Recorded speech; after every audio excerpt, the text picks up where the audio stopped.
Good morning. Oh, let's cut off a little bit. Wait, give me 2 seconds. Hang on. It's not just gonna. There we go. That's better. Okay. Hello. Good morning.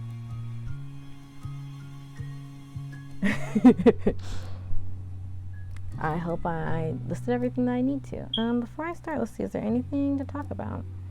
I did stream a little bit yesterday, and I actually meant to check how it ended up looking. I couldn't check at the moment because when I got off, there was a power outage. There was a power outage in my area yesterday. So, yeah, but I did finish playing keyframes yesterday because I am currently obsessed with keyframes. It's like scratching the same itch our life scratched for. I just want to play it all the time. So I was like, I had the free time yesterday, so I was like, you know what? Maybe I should just stream so I can finish it, so I can go work on getting all the other Sujus. Which I did finish it, but then there was a power outage, and so I didn't do much. There was a power outage, and then I had family stuff. Power outage was only for about an hour, but it was a power outage.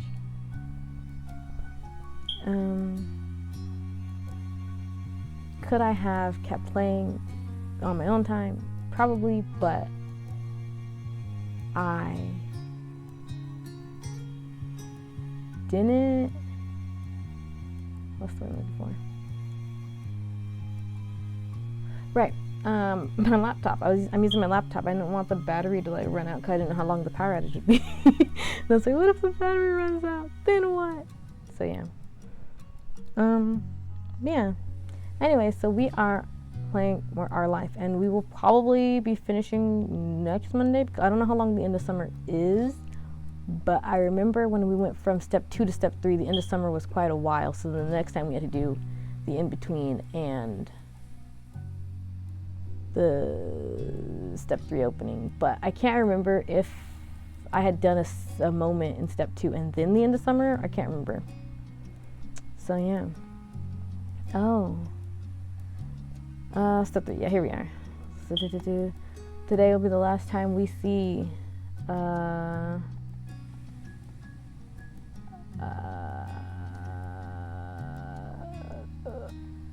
can't put the bracelet on. This looks closest to it.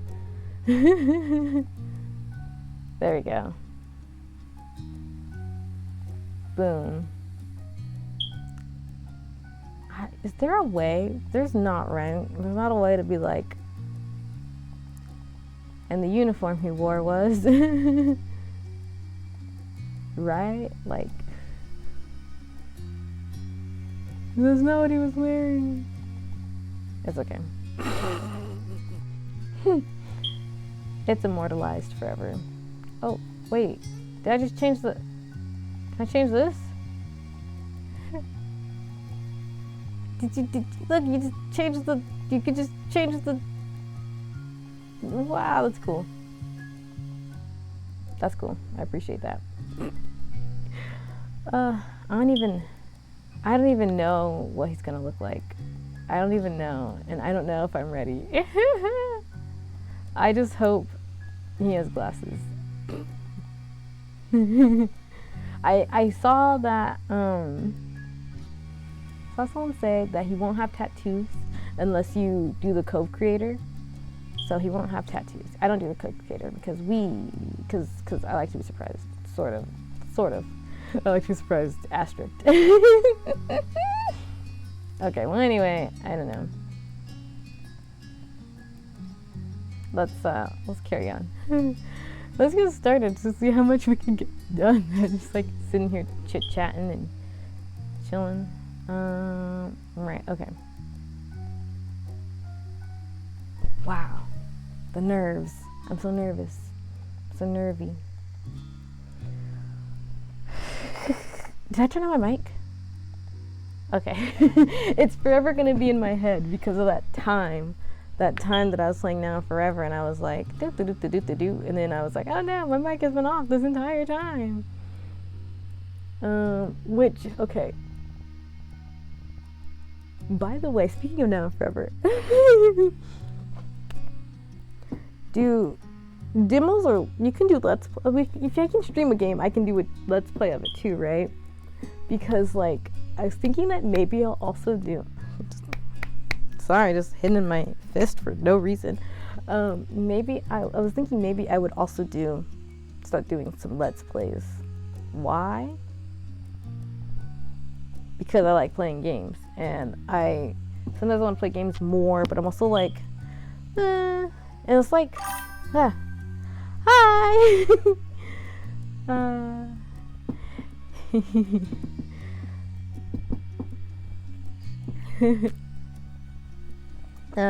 But yeah, I was thinking that maybe I'll also start doing some let's plays because I want to play games more often. It's the times I'm like, should I do this on stream or should I just do this in my own time? And then also it's like trying to figure out how things will logic out. Because like one of the things like with Now and Forever specifically, because I have one character that I've already played as, and then I was like, but I want to also play through another character, but I don't want to like interrupt the streamage since I put them on the VODs on YouTube and all that. But so yeah, let's plays are an idea I'm thinking about right now in the background. I might start doing let's plays as well. So streams and then let's plays on they'll just be on YouTube, but yeah. But all right. So then we'll do the end of summer. Every time a game asks me if I'm sure, I'm like, am I sure?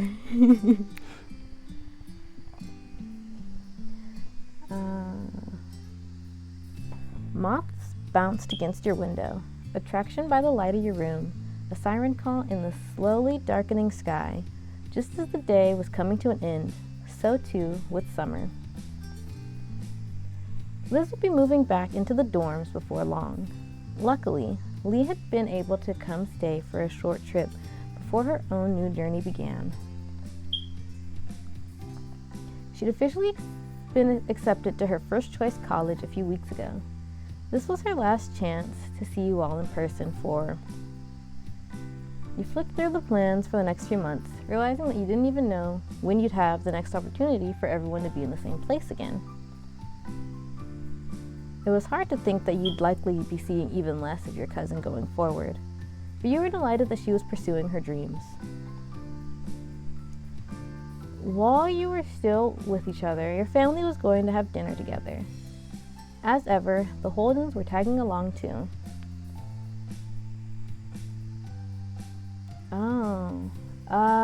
We've never been to the Chinese restaurant. Barnaby's like, should we go there because we've never been there? I think that's what I'll do. I think the options are you were going to the Chinese restaurant, your destination was the tropical place.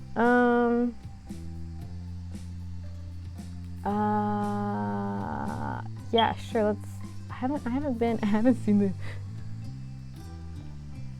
It was somewhere your family had always enjoyed going ever since you and Liz were tiny. The long-standing connection made it a fitting location for a final meal out before Liz and Lee set off again.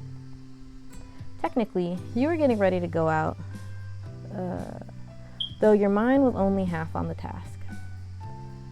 It was a pleasantly warm evening, the kind that epitomized the vacation feeling, and you were in no mood to spoil it by rushing around. While idly gazing at your room, you spotted a small cluster of unopened envelopes. That must have been left for you by a parent earlier. You headed over to the table to flick through for anything of interest. As a child, any correspondence felt exciting due to its rarity. You recognize now that most of it was mundane, but you were checking any mail you got more regularly of late. There was something you were expecting. You stopped at a crisp white envelope. The logo proudly proclaimed to Cinder, a school you'd applied to. You took a deep breath and read it. You opened it instantly. You hesitated, worried by the possibility of bad news. Ty's gonna, yeah. This next step would take nerve. You closed your eyes as you breathed deep. The air slipping through your lips as you opened your eyes once more. You pulled apart the glue flap on the front of the envelope and extracted the letter. Your eyes started over the message, rushing past the pleasantries to get to the heart of the matter. The blood pounding in your ears deafened you to the world outside that was contained within these letters. Your heart skidded to a halt as you read your verdict. You'd been accepted. You were ecstatic, you were relieved, you could hardly believe it. Yeah, relieved. The tension flooded out of your body with such intensity that you needed to slump against the wall for support.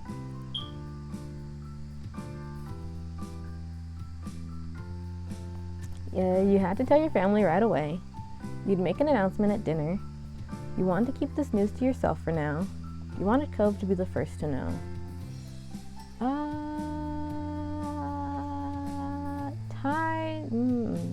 Ty's kind of, I think he'll tell his family. I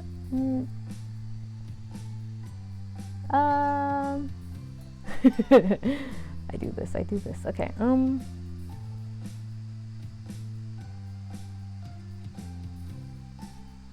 you know, Ty's kind of like about, he'll tell his family. Tell his family, it's fine. You tore down the stairs, your feet barely touching the ground as you leapt from one step to the next. Your arrival, which compensated for excessive speed by creating a riot of noise, caught Mom's attention.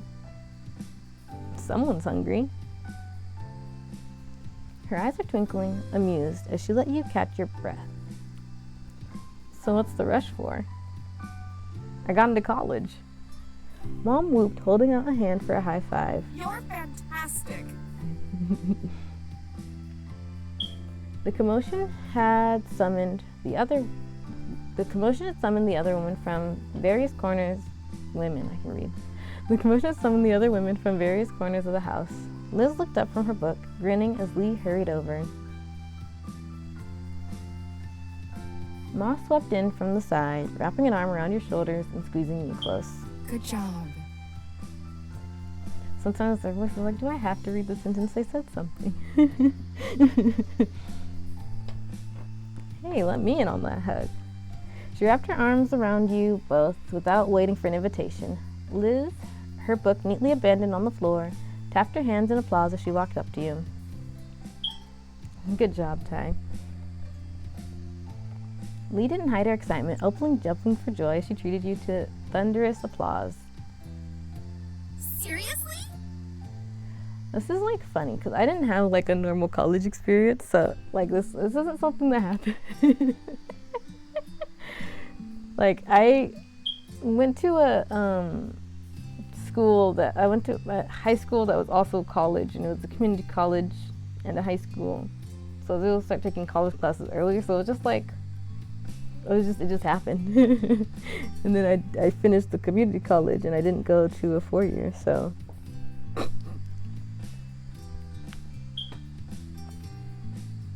That's nice, but you shouldn't just stand there. Yeah, there's room for everyone.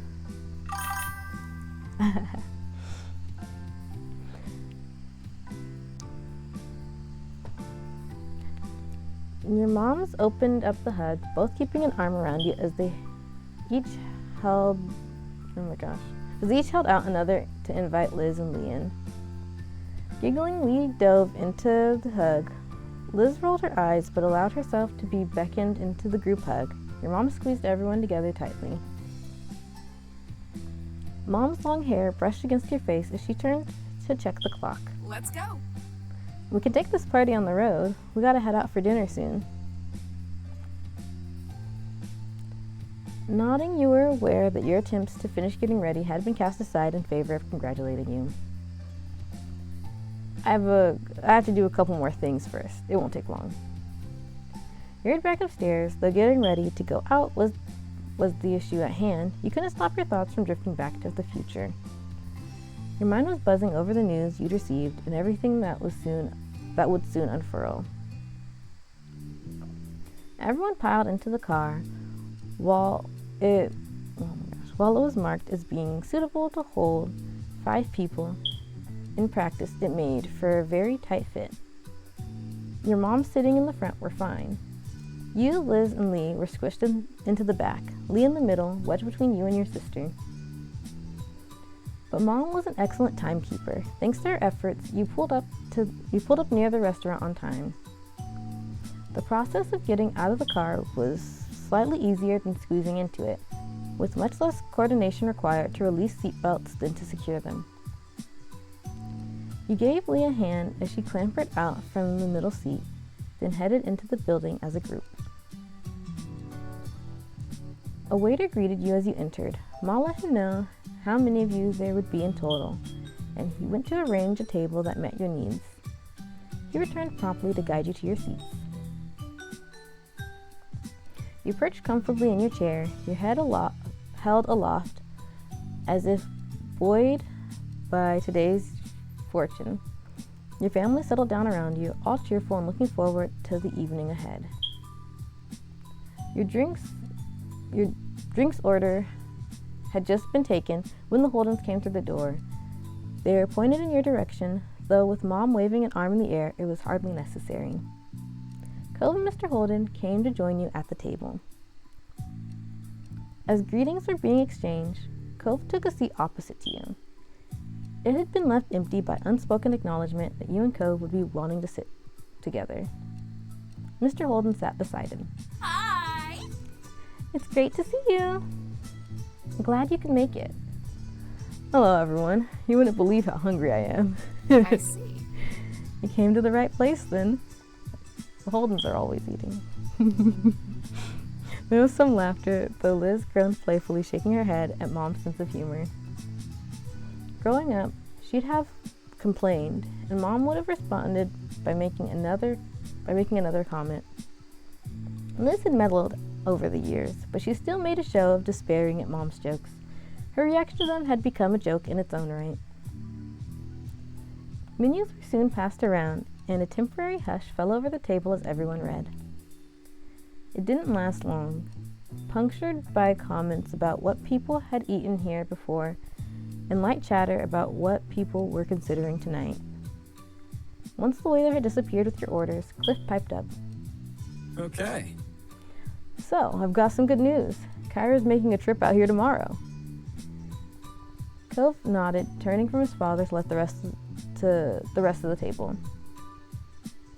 Yeah, we talked about it and figured this was a good time for everyone. Very nice. That's great. Everyone reacted positively to the news, though Ma looked wistful. That's a shame. If only we'd known. Here we are having a big meal without her. If we'd waited one day, she could have joined us. Mom patted Ma on the back, gently nudging her from the realm of possibilities and what-ifs, and back to the evening that was going so well. Chin up. Me and Liz will still be here tomorrow. We'll just have to throw another get-together and keep the fun train chugging along.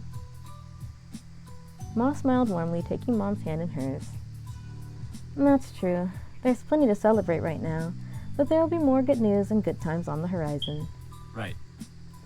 And, speaking of, that's not all we've got either. Mr. Holden's eyes were alight as he sat up straight in his chair, face angled towards the sun.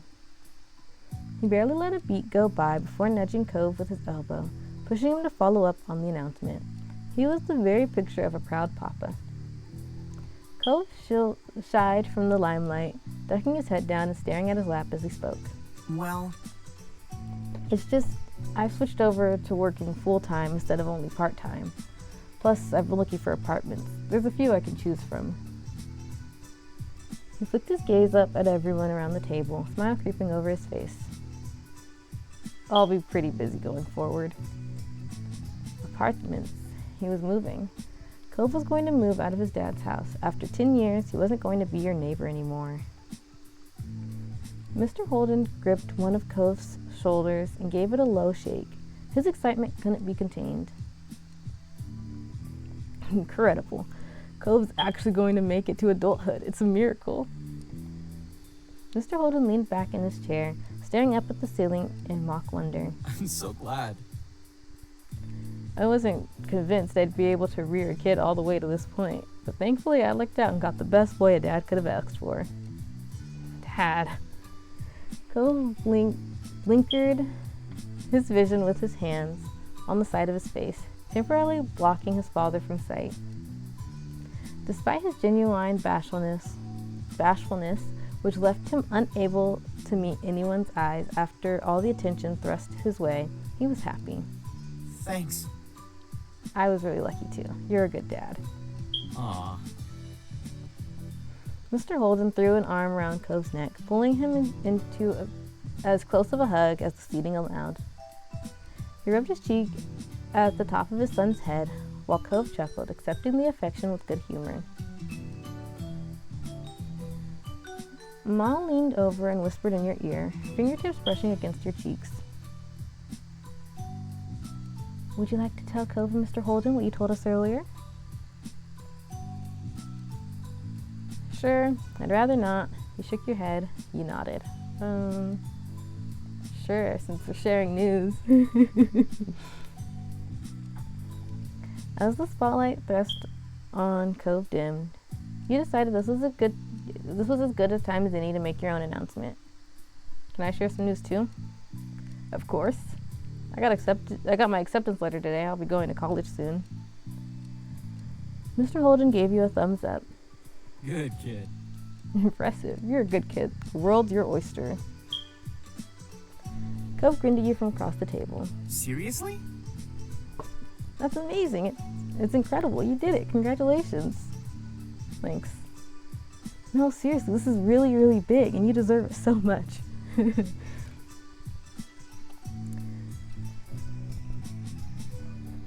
You looked around at the faces of the company here. You'd been on this journey with everyone for years, seen them falter and grow, and they had watched you go through the same. Cove was leaving his family home. Liz was heading back to college, while Lee was starting at hers. You were staying close, but it was clear you were all heading in different directions, to different destinations. Some near and some far, but it wouldn't be long until you were all going your own way. Your heart swelled with pride for everyone. It was bittersweet. The thought troubled you. It was bittersweet. You turned your head to the side, wistful, not wanting to spoil the evening with your troubles. You were glad that everyone was succeeding, but the idea of splitting up gave you a twinge of regret. These people had been key pillars in your life.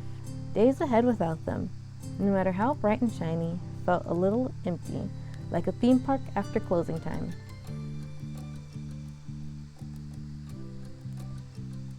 Your mind focused on the sweet part, your mind filled with the bitter part.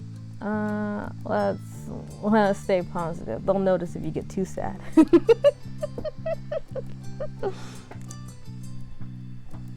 New adventures are still ahead, and you can encourage that optimism. Cove brought some attention to himself with a clearing of his throat and a small interjection. I'm gonna stretch my legs while we're waiting for the food and everything. Sure. With a tiny smile, he nodded at his dad, but the lightness to his expression faded when he moved to face you. You wanna come? He was attempting to be subtle, but there was very obviously something on his mind, something he wanted to talk to you about alone. You watched him with concern as you rose from your seat. Yeah, I'll go. Take care. With those parting words, the two of you walked about the place. He was trying to get as far from everyone else as possible without actually exiting the building. What did you need to say? He had admitted what this was about, but he didn't need to. Ghost started pulling on the hem of his shirt. He turned his head back to face you, but it was an awkward moment. Well, I wanted to talk to you one-on-one about all this. You know, my work, moving. I mean, it was coming before, but now it's pretty much here. Yeah, it's exciting. Ghost stopped picking at his shirt, and he seemed to respond well to that response. He was relieved you weren't upset about it. I'm glad you think so. When he looked down and his brows furrowed, he saw his hand shift away from his clothes to instead rub it at his arm. Are you looking forward to it? I am. Well, I'm trying to be. He ducked his head further, and you saw his face starting to redden. But it's scary. I don't want things to end.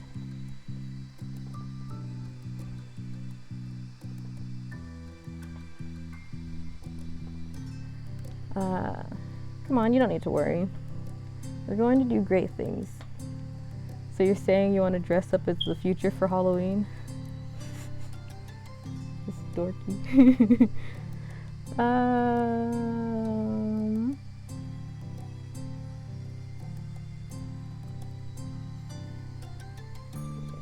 It may be scary now, but it'll be worth it. I sure hope so. Cove then turned his head away and wrapped his arms around himself. He felt a sudden chill that definitely wasn't caused by the air conditioner. It's happening, you know? What I talked about earlier this summer, the world isn't going to keep us together anymore. It'll all be up to us now. But everything is still going to be okay, right? We're still going to be okay? You're as worried as he was. You got mad at him for this. You kept calm. Ty's a calm person-ish. You understood his concern. It was definitely hard to imagine what would happen. However, you didn't let yourself get upset.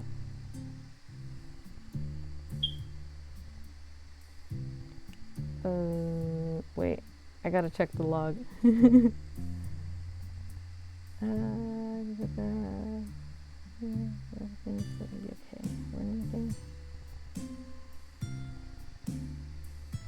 I want to be forever. I'll make sure we always are. I don't know, but it's gonna be alright. Proactive. You're going to keep things up. There was no way you were going to let this fall down the wayside. Cove laughed with a delicate smile on his face. Okay, you win. I wanted to prepare myself for the horrifying unknown, but you're kind of giving me no choice but to be optimistic here. His eyes sparkled with mischief. Strong armor. That's right. Oh no, I can't believe you're being forced to have hope about life. I'm happy to hear that. You're welcome. You snickered. Yeah, Ty likes making jokes. Sorry. His lips switched up at your sarcasm. Right? I know. How am I going to get past this? He gave a small smile and then stopped joking around. Thanks for listening to me. It helped a lot. He felt pleased that his anxiety had been eased after talking it out. Cove watched you with affection written plainly across his face. Ty. You're just so... Well, his eyes started to the table full of your families. He was getting uneasy again, but he seemed determined when his gaze came back to you. Could we talk again, even further away, like outside? You're intrigued and nodded at his words. We can go. Thanks, it's important to me. I like all the backgrounds in this game. With that, you left the restaurant and went out onto the sidewalk. A couple cars drove by on the main street, and the breeze hit your face. Cove prepared himself to speak his mind. Whatever else he wanted to say after that was trapped in his throat, You watched patiently as his mouth slowly closed moments after nothing else followed. Cove took a deep breath and then another. His gaze clung onto you, laser focused. There's something I wanted to tell you about, something I should have told you a really long time ago. His voice shook and there was no mistaking the fear in his blue eyes. Goosebumps broke out across your skin, and you subconsciously started wiping your sweaty palms on the side of your hip. But I haven't said it. I'm not very good at talking about this. Your chest was sore from how hard your heart was beating, but it continued to drum faster and faster. The world around you seemed to slow as you realized Cove was waiting for you to say something.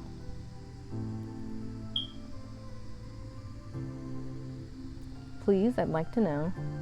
It's okay, you can tell me. I have a feeling where this is going. You don't have to, not right now.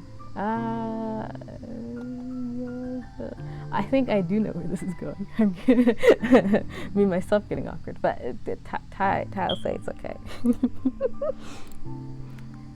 That seemed to be exactly what Cove needed to hear. He smiled softly, and you watched his shoulders start to relax.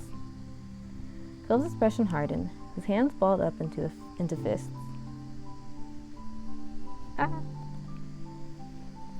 He said your name boldly, but then his confidence faltered as he stared deeper into your eyes. Only a squeak came out next.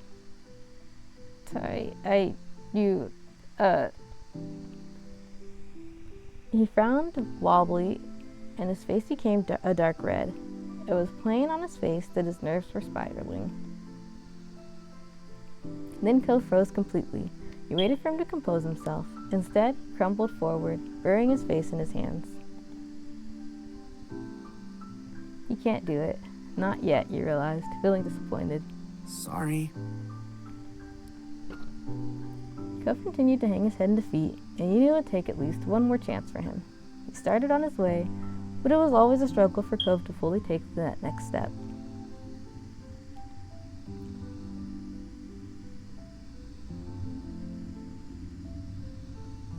I understand. Well, if this hadn't happened, it would have been weird, right? You gave him a few pats on the back. Exasperated, you sighed. You remained silent.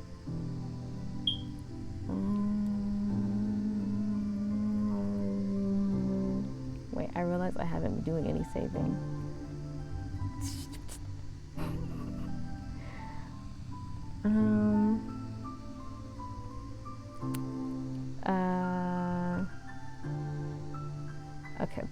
Okay, I understand. Try not to give away this disappointment in your voice. Cove didn't react at all. Seriously, it's okay.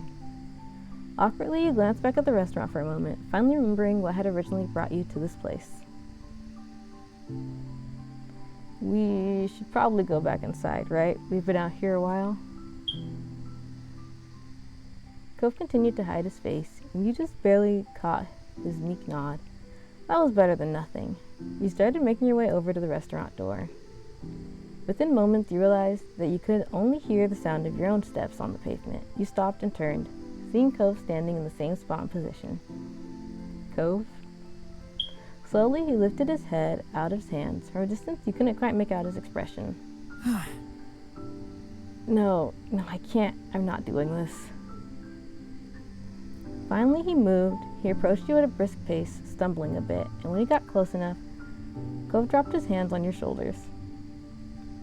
The determination had returned to his features, and he leaned his head down to look you in the eye.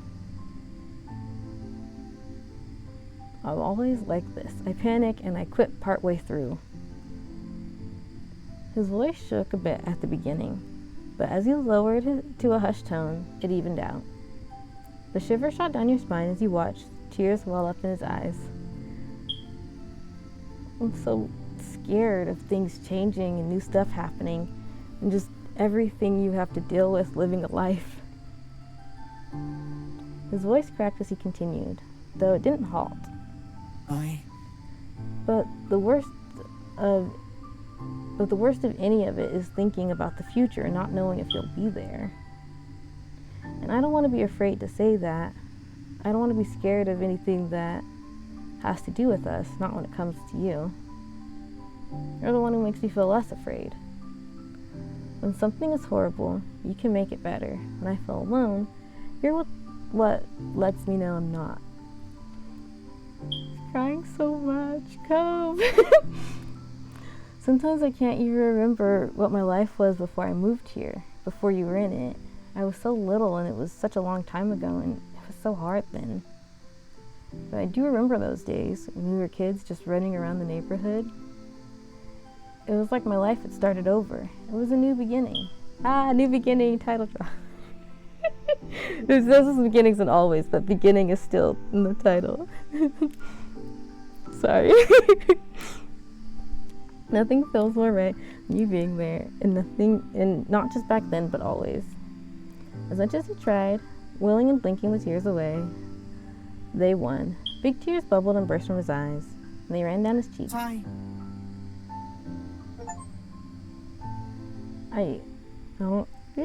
I'm shy.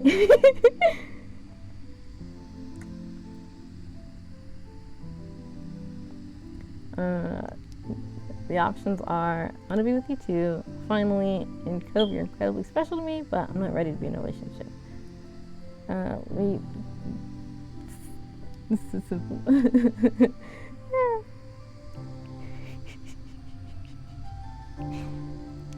The words came completely naturally. Your mouth pulled into a beaming smile that made you feel like it had a high chance of becoming permanent.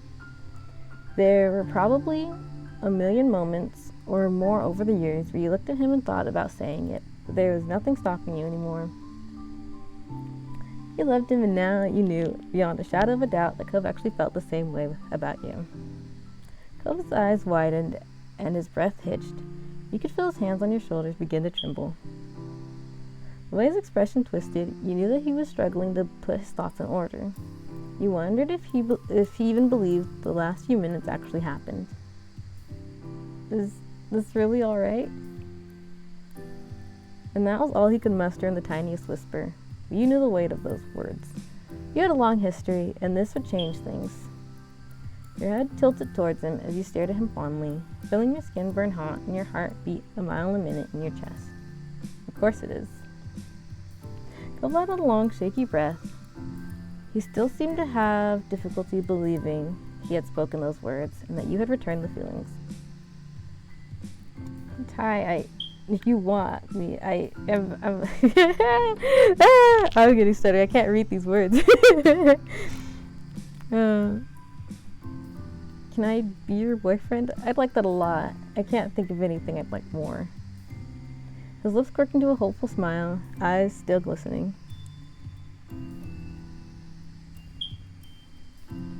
You can, because I want to be your boyfriend. Yes, I feel exactly the same way, Cove. I definitely want you.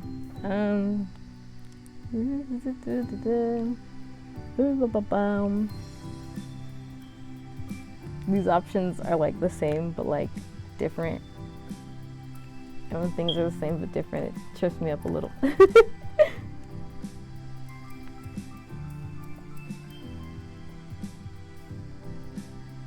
I flipped the coin.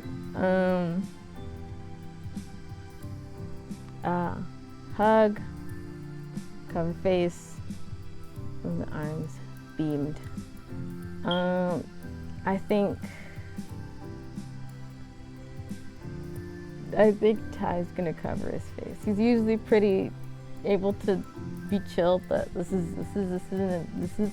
whole thing is a little embarrassing. Everyone gets to feel a little embarrassed.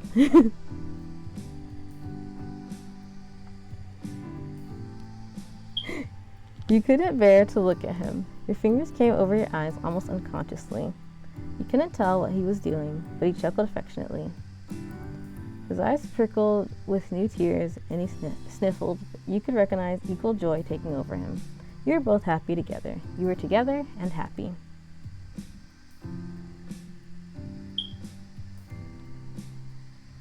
He wiped away his tears. You were filled with happiness. You teared up as well. squeezed his hand.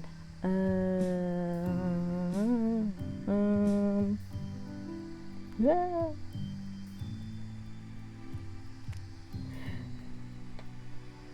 His hand was gentle against yours, and you relished the physical proof of you being together. Then Cove reached up to caress your cheek delicately, took a moment to simply cherish you. A peaceful smile grew on his face as his eyes sparkled.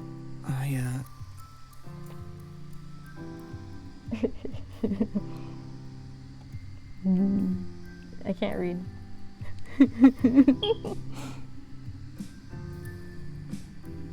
Your jaw dropped. No matter what else had just happened, I was not a desire expected Cove Holden to be capable of vocalizing. You're completely floored. Seeing your reaction made him realize exactly what he'd done. He had seriously asked to kiss you.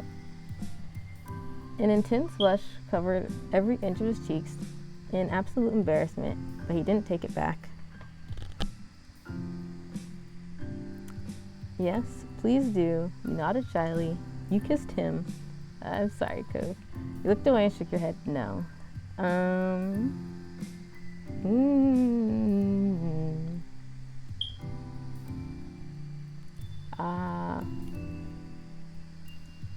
See, sometimes you get to a point where you're like, I haven't written something like this yet. Wait, for the character. I don't know how Tyra to respond to being asked.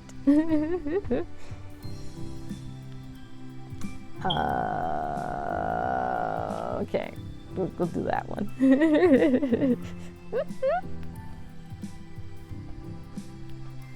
Our life always reminding me that I need to do more writing. Cove looked bashful but resolute and brought his face to yours. Within seconds, you were close enough to feel his breath on your face.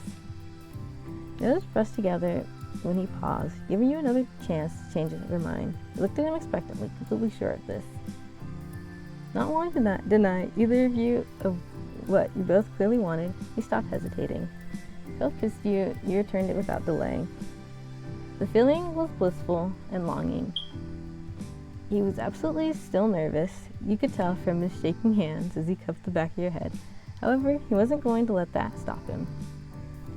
Shyness was secondary to being able to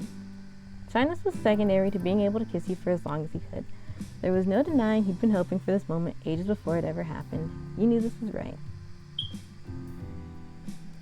Cove blinked rapidly when you parted, newly stunned, but it was only with amazement. What happened was shocking and unexpected, but he absolutely wanted to hold on to this new thing between you. He ducked his head with childish giddiness and peeked at you out of the corner of his eyes. Thanks for giving me a chance to finally get it together and say this.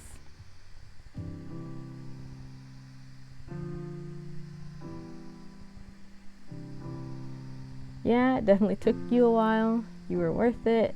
It was agonizing. For you, I would have waited forever. You've always done that for me. You nodded quietly.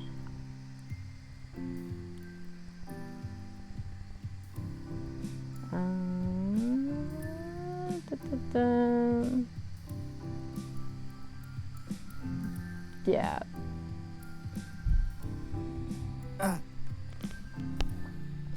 Sorry, I thought I heard something. 1 second.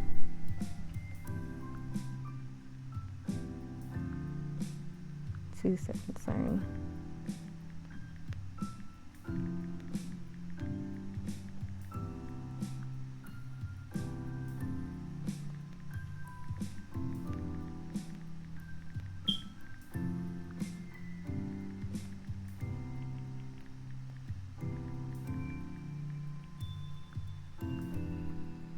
Yeah, okay.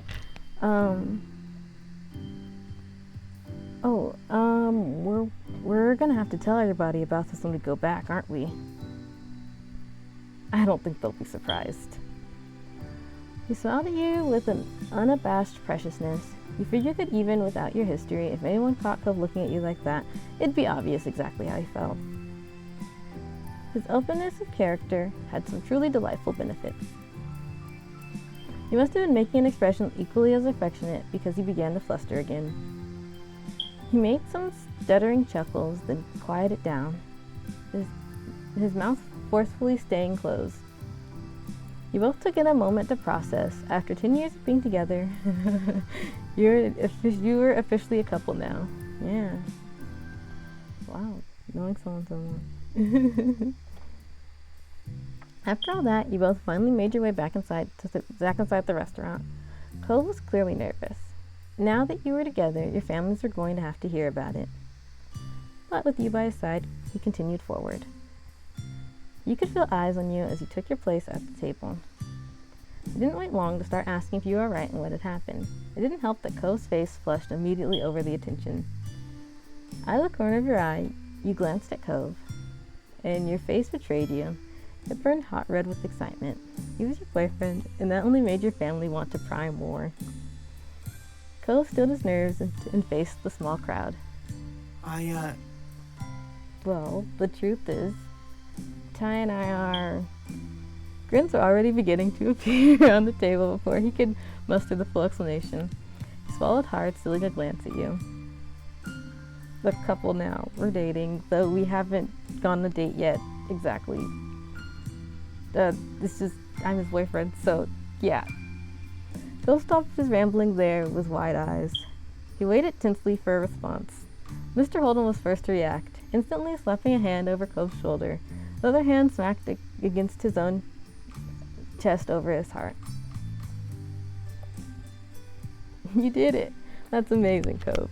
Ty, if you need anything, I'm here. Don't hesitate to come for my help. What help? Well...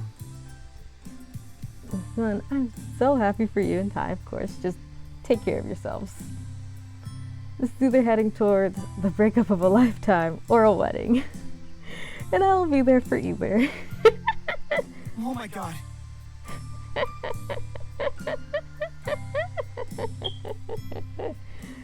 Mr. Holden's funny.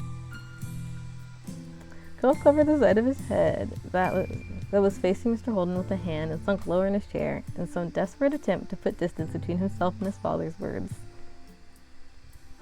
Meanwhile, the women in your family all burst into laughter. Pull back on those reins a little there, Cliff. They're not ones to rush. It took them a decade to reach boyfriend status. Don't worry about it. I don't think we need to start looking at venues yet. Exactly. This is wonderful news, and all we need to do is congratulate them on it. Ty, Cove, I'm so glad for you both. I know you'll be happy together. We're rooting for you. Yeah! Yes, we are. This is so exciting. I knew you were meant for each other. Well, I called this one. I called it years ago. I should have made a real bet with someone, though I don't think anyone would have been dense enough to bet against it. Cole let himself fall forward, sticking himself to the table surface. There was no getting away from this.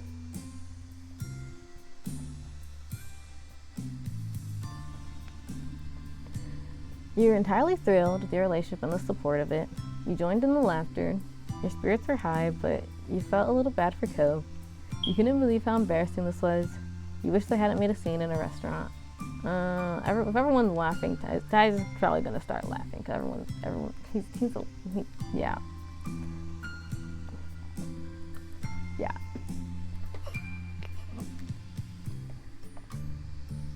Cove was as amusing as he was adorable. I can read. And you enjoyed the moment. Once the wave of family teasing and cooing passed, you were able to feel grateful for both families' encouragement. It made you happy, knowing just how loved you were. And then tomorrow or I guess later, they tell Kyra because she wasn't here for this dinner. Night fell soon after everyone finished their meals. Before you knew it, you were standing in the parking lot, saying your goodbyes and packing up the cars to go home. After the last of the chores were done, your family spent some more time together. You then had some extra time and decided to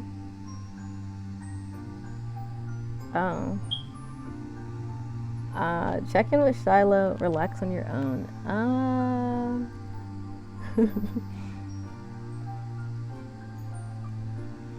Um.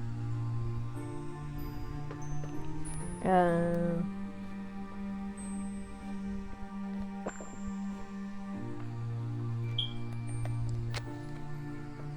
Hmm.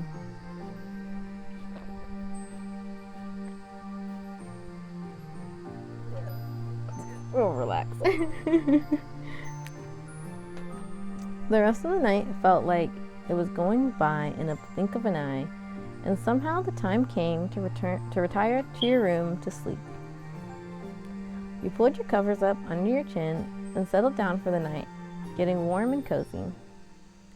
As your head sank into your pillow and you closed your eyes, your mind drifted back to everything that had happened that day.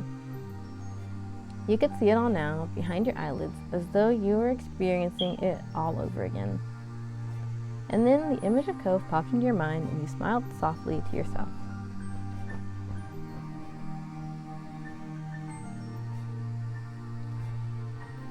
You decided to send him a text to chat. You texted him to come over. You wanted to sneak out to his room. You were feeling tired, so you snuggled deeper into your bed. We can text. Talking from your phone. Nope, I can read. This is taking. Taking your phone from your bedside table, you lay on your back and held it above your face, typing out a message to Cove. Are you awake? He didn't reply, and you let a defeated sigh as you locked your phone screen and let your arms fall back down. You must have fallen asleep. Suddenly your phone buzzed in your hand, and you scrambled to check the message that had just come through. It was Cove. Yeah, what's going on? Nothing much. Trying to sleep. I'm texting you, that's what. Smiley face. That's the kind of person Ty is. What are you doing? You watched the little dots on your screen. As he typed before his next message popped up on your screen. I'm just heading to bed. Good night.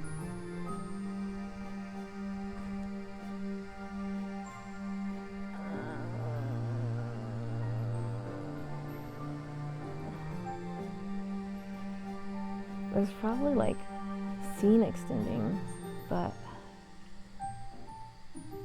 would Ty ask for anything? Ty's kind of a person who doesn't ask for stuff, so he might just say goodnight. Yeah, I gotta keep it in character.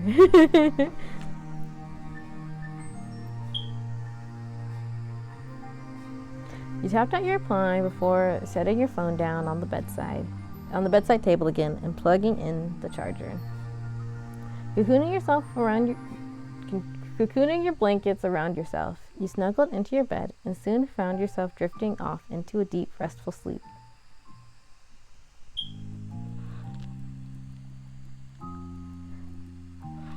The next morning, you woke slowly from a comfortable dream, finding yourself safe and warm and tucked up in bed.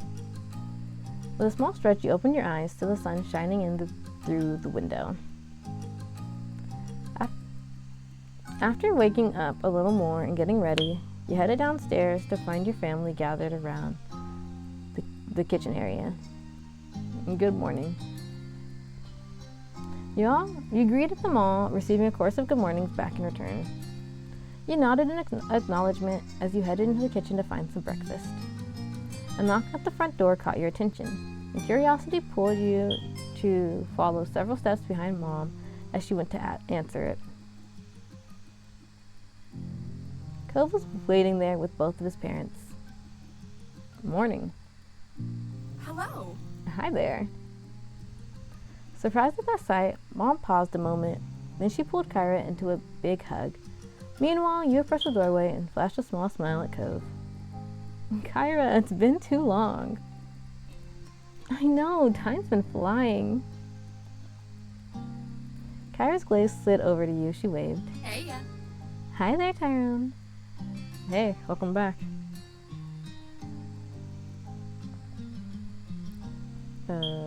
She waved, right? If she waved, yeah. Waved. You waved, you smiled.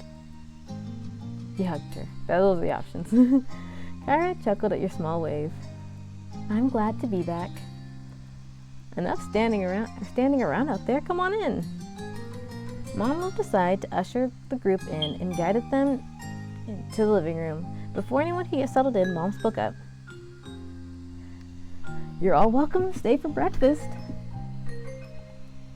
We still have some great spices and stuff from the farmer's market. Of course. Yes, well, we'd be thrilled to host you. There were eager nods from Mr. Holden and Kyra, but Cove looked around the room with filled with familiar faces before speaking up. Maybe instead of staying here, why don't we go to the beach? A scenic picnic, eh? Mr. Holden crossed his arms and contemplated that idea happily. Excited, Kyra clapped her hands together. Yeah! Oh, we could really make a day out of it. Might as well enjoy the ocean while we can. And that sounds lovely, Cove. Everyone else put in their own agreement with Cove's suggestion. Before long, both families dispersed, getting everything ready. Sandwiches had to be made, water, sunscreen, towels, and more needed to be gathered and packed. An hour later, both your family and Cove's were walking down the old path to the beach. The morning was already turning into a bright, beautiful day. You honestly couldn't ask for better weather for a beach trip. The moment you laid your eyes on the full view of the ocean, you stopped and stood there mesmerized. It didn't matter that you grew up there. The sight always filled you with wonder.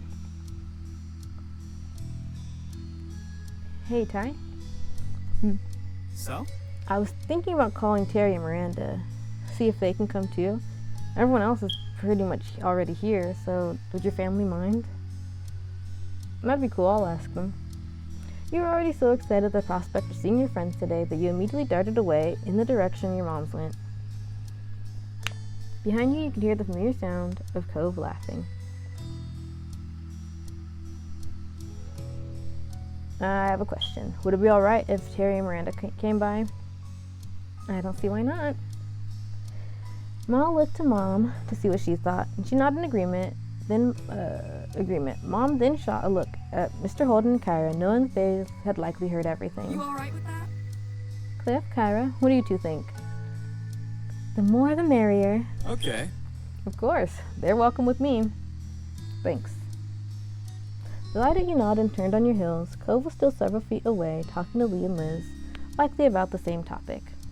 With a beaming smile, you gave him a thumbs up, and the two of them must have also approved, as Cove quickly got his phone out and started making the calls. At that, you turned your attention to helping with the picnic setup. Unexpectedly, your phone started ringing. You dug it out, curious to see the caller ID. Feeling your heart thump with excitement, you answered the video call request. It was Derek. Hey, it's been a while. Seriously, what's up? The voice that came through was much deeper than it had been when you first met, but it still had the exact same amount of enthusiasm of a kid. Have you been enjoying these crazy summer days?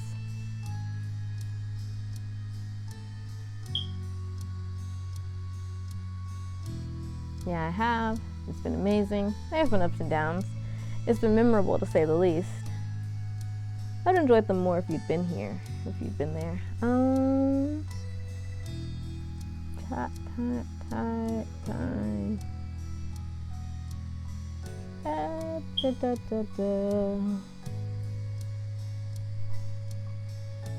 I don't remember what all the things that happened were. Errands, talks, charity, drive. Oh, yeah. It's been memorable to say the least. You got sick on that boat.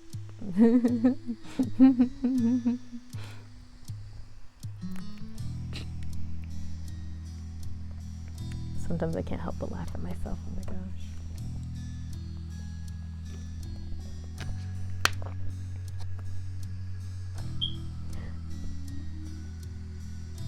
Sounds interesting. You'll have to catch me up on that. What about you? How's your summer been? You were beyond curious to know what Derek had been up to since the last time you spoke. He chuckled, noticing your invested tone. Honestly, I've just been slammed with stuff lately. College applications and scholarship inquiries. What else is new?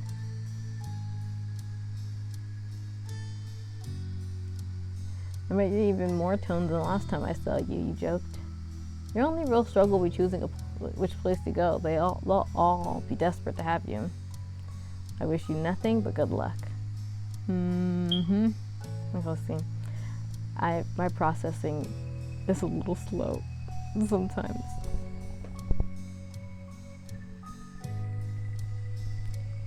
I'll say slam with stuff lately. College applications, scholarship inquiries. What else is new? Okay, I see.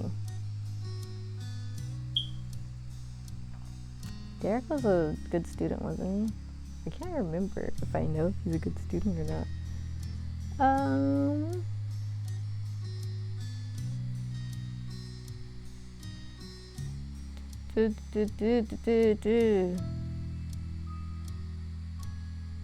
I should have him good luck.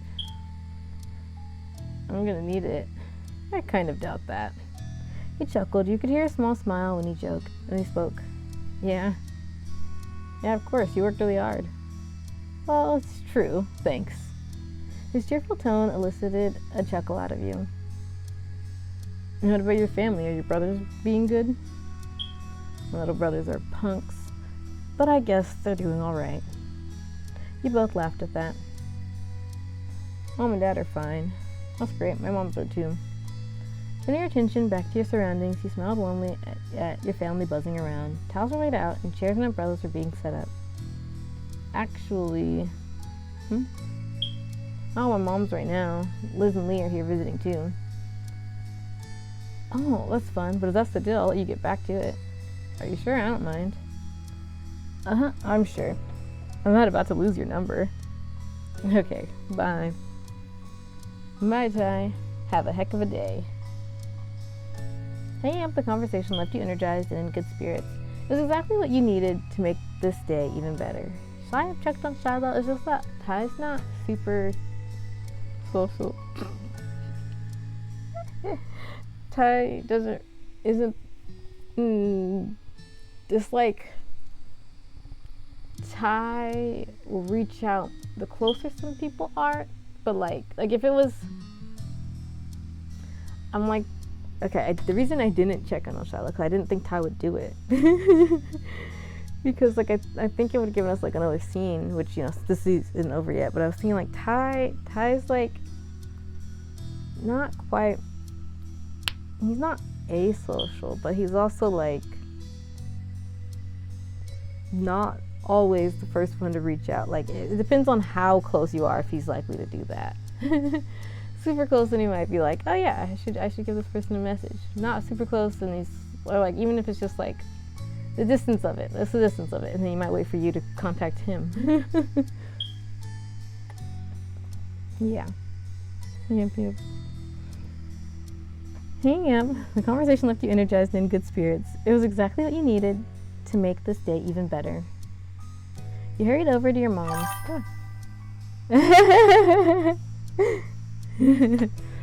Honestly, it's the same. You hurried over to your mom's and helped put the rest of the food out. In moments you noticed Cove at your side. So what did they say? They're gonna come. Cool, thanks for calling them. No problem. I'm glad I thought of it. They'll meet us here later today. Shouldn't be too long. Can't wait. Once the setup was done, everyone got comfortable and dug into the food. You couldn't remember the last time breakfast tasted this good, but you attributed it to the gorgeous ocean view and soothing sea breeze. The conversation shifted to what you all would do next. In that case, We could do a few rounds of volleyball. There's plenty of us now. is that all right? Could I play? Of course. Miranda brightened, delighted with this plan. Ma looked around to see if there were any other takers. I don't feel like playing. I'd have to change, but it'd be fun to watch. I could be the ref. My eyes won't miss a thing. Volleyball's a good idea, but there should probably be something happening for those who aren't a fan. Ooh, I have some crafting supplies we could use to make jewelry. We could even use stuff we find around the beach to accentuate them. Really? Not really? Then I want to make a necklace. That'd be great. I'd be interested in trying my hand at that too.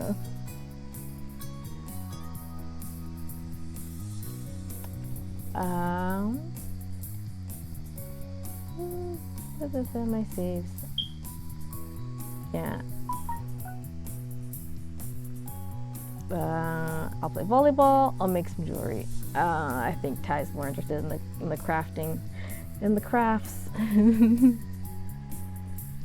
Already you're amending your various designs you can make depending on what lead let you use. Your cousin shot you a thumbs up, clearly happy with your decision. I guess I'll try making a necklace too. Kara got up from the towel she was sitting on. She brushed some sand off her legs and stretched her arms over her head. Can do. I'm up for a few rounds. Well, since there is still a free spot, I'll throw my hat in the ring, the things I do for my family. And I was like, wait, will the numbers be all right? They will be. Liz will join in. Thank you, Liz. I'd love that. Liz got up from where she was sitting, and you could tell by her expression that she was already determined to win. You laughed to yourself, curious now how that game would turn out. Now that plans are settled, the group temporarily split into two. Okay, let me pop back to the house to get my supplies. Is there something we should do? Yes, you can start clearing out the towels for us to work at. If you want, look around for some good stuff to use. I'm on it. Roger that. While Leah ran back to the house, the group did just as she suggested. By the time she returned, everyone had their craft area ready to work at.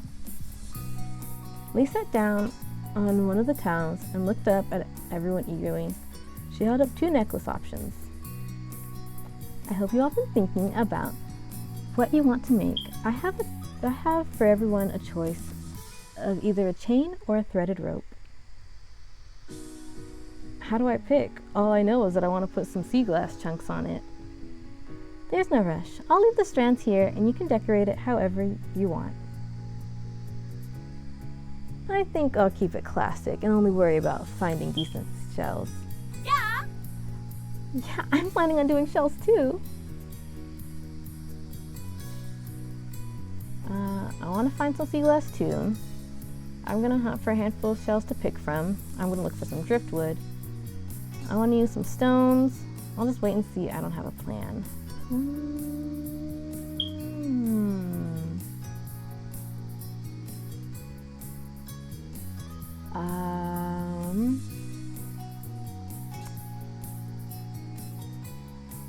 Can it be both? Okay, we'll find some sea glass. Great minds thinking the same. Great minds thinking the same. We can look together. Happy with that suggestion, you nodded. Cove crossed his arms and chewed at the inside of his cheek. You weren't the only one that noticed. What's wrong, Cove? I'm not sure what to use. I mean, ideally, I'd want a shark tooth, but what are the chances I would even find one? Mom smiled. You both looked at him sympathetically. Sorry. The rare downside of not having a shark-filled coast. That would make for a really nice necklace, though. I know. At Cove's pouting, Mom gave him a little bump on the shoulder with her fist. Well, don't lose all hope. You never know. You might end up really lucky. Cove laughed. It cheered him up, even though he wasn't really convinced. After that, the little crafting club busily went to work on their pieces. Whatever they decided on using was attached in loops, and then loops that were then slid onto their necklace base. Terry was immensely proud of herself when she was done. Hers was simple but gorgeous because of the striking piece of sea glass she painstakingly searched for and found. Cove ended up using driftwood of varying lengths to design his necklace. Despite not finding any shark teeth, he still looked pretty pleased. Mom had it on a decent-sized purple ring-top shell.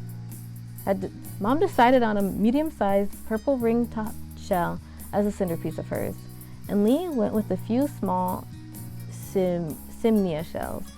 They both put their necklaces on soon after finishing them. After combing the beach several times, you found just what you were looking for. It took a bit, but you managed to make a necklace you were satisfied with. It mostly had sea glass. Your group of crafters would also cheer for the volleyball players whenever shouts could be heard coming out of the court. On top of that, you all would hold up each newly made piece in the air, and the players would take a breather to applaud the creation. You really enjoyed searching the beach, trading supplies, and watching everyone make their necklaces.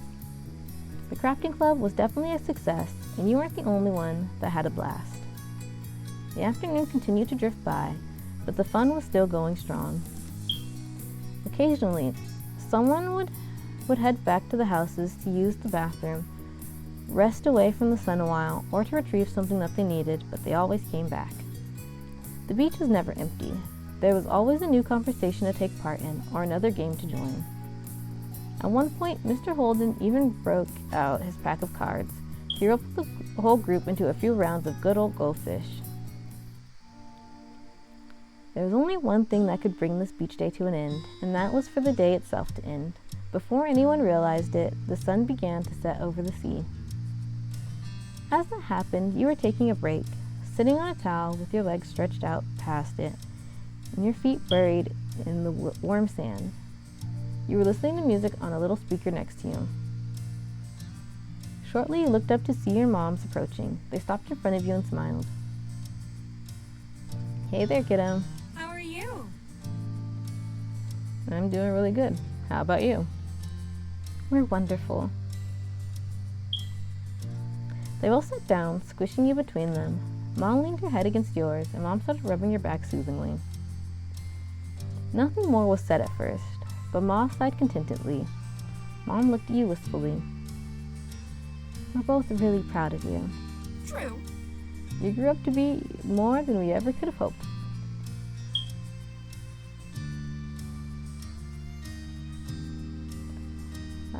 Thank you. It's only thanks to you two.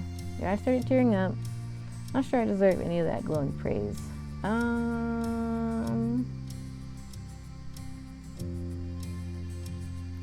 Yeah, he'll pass it off. Ma wrapped an arm around your middle and squeezed you tightly in a side hug. Mom continued lightly scratching your back. Thank you. That means a lot, but I still think you're selling yourself short. You've always been a lovely person, and I'm so thrilled to know you. Your voice faltered, and honestly, you couldn't imagine your life any other way.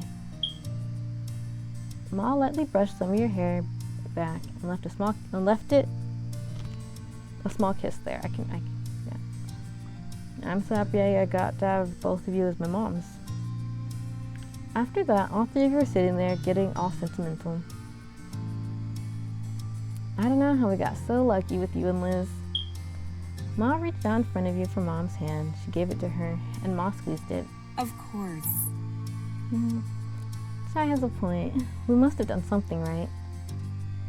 You stayed there quietly and contently, watching the sunset with your parents for a while, until Mr. Holden called out to you.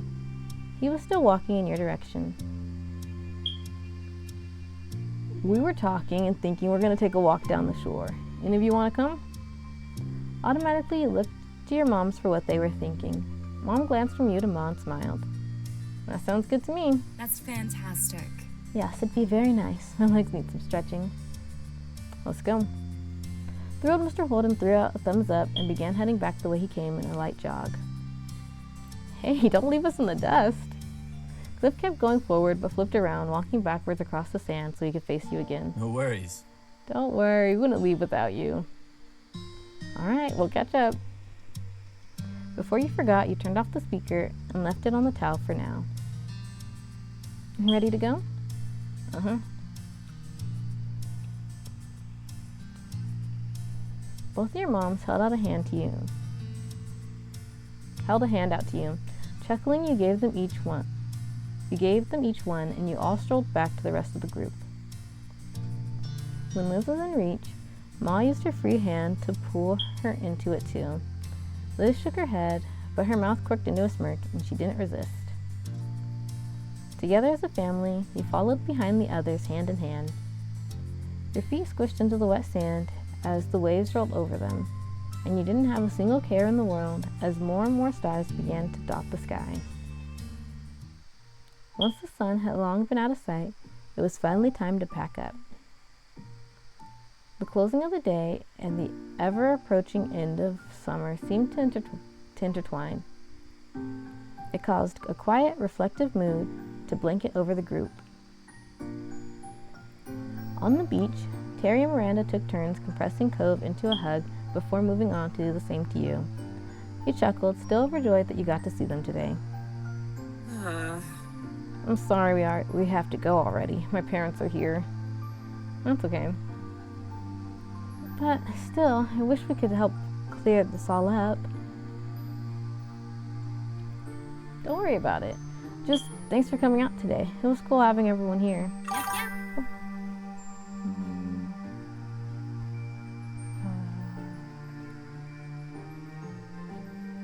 I heard a sound that startled me.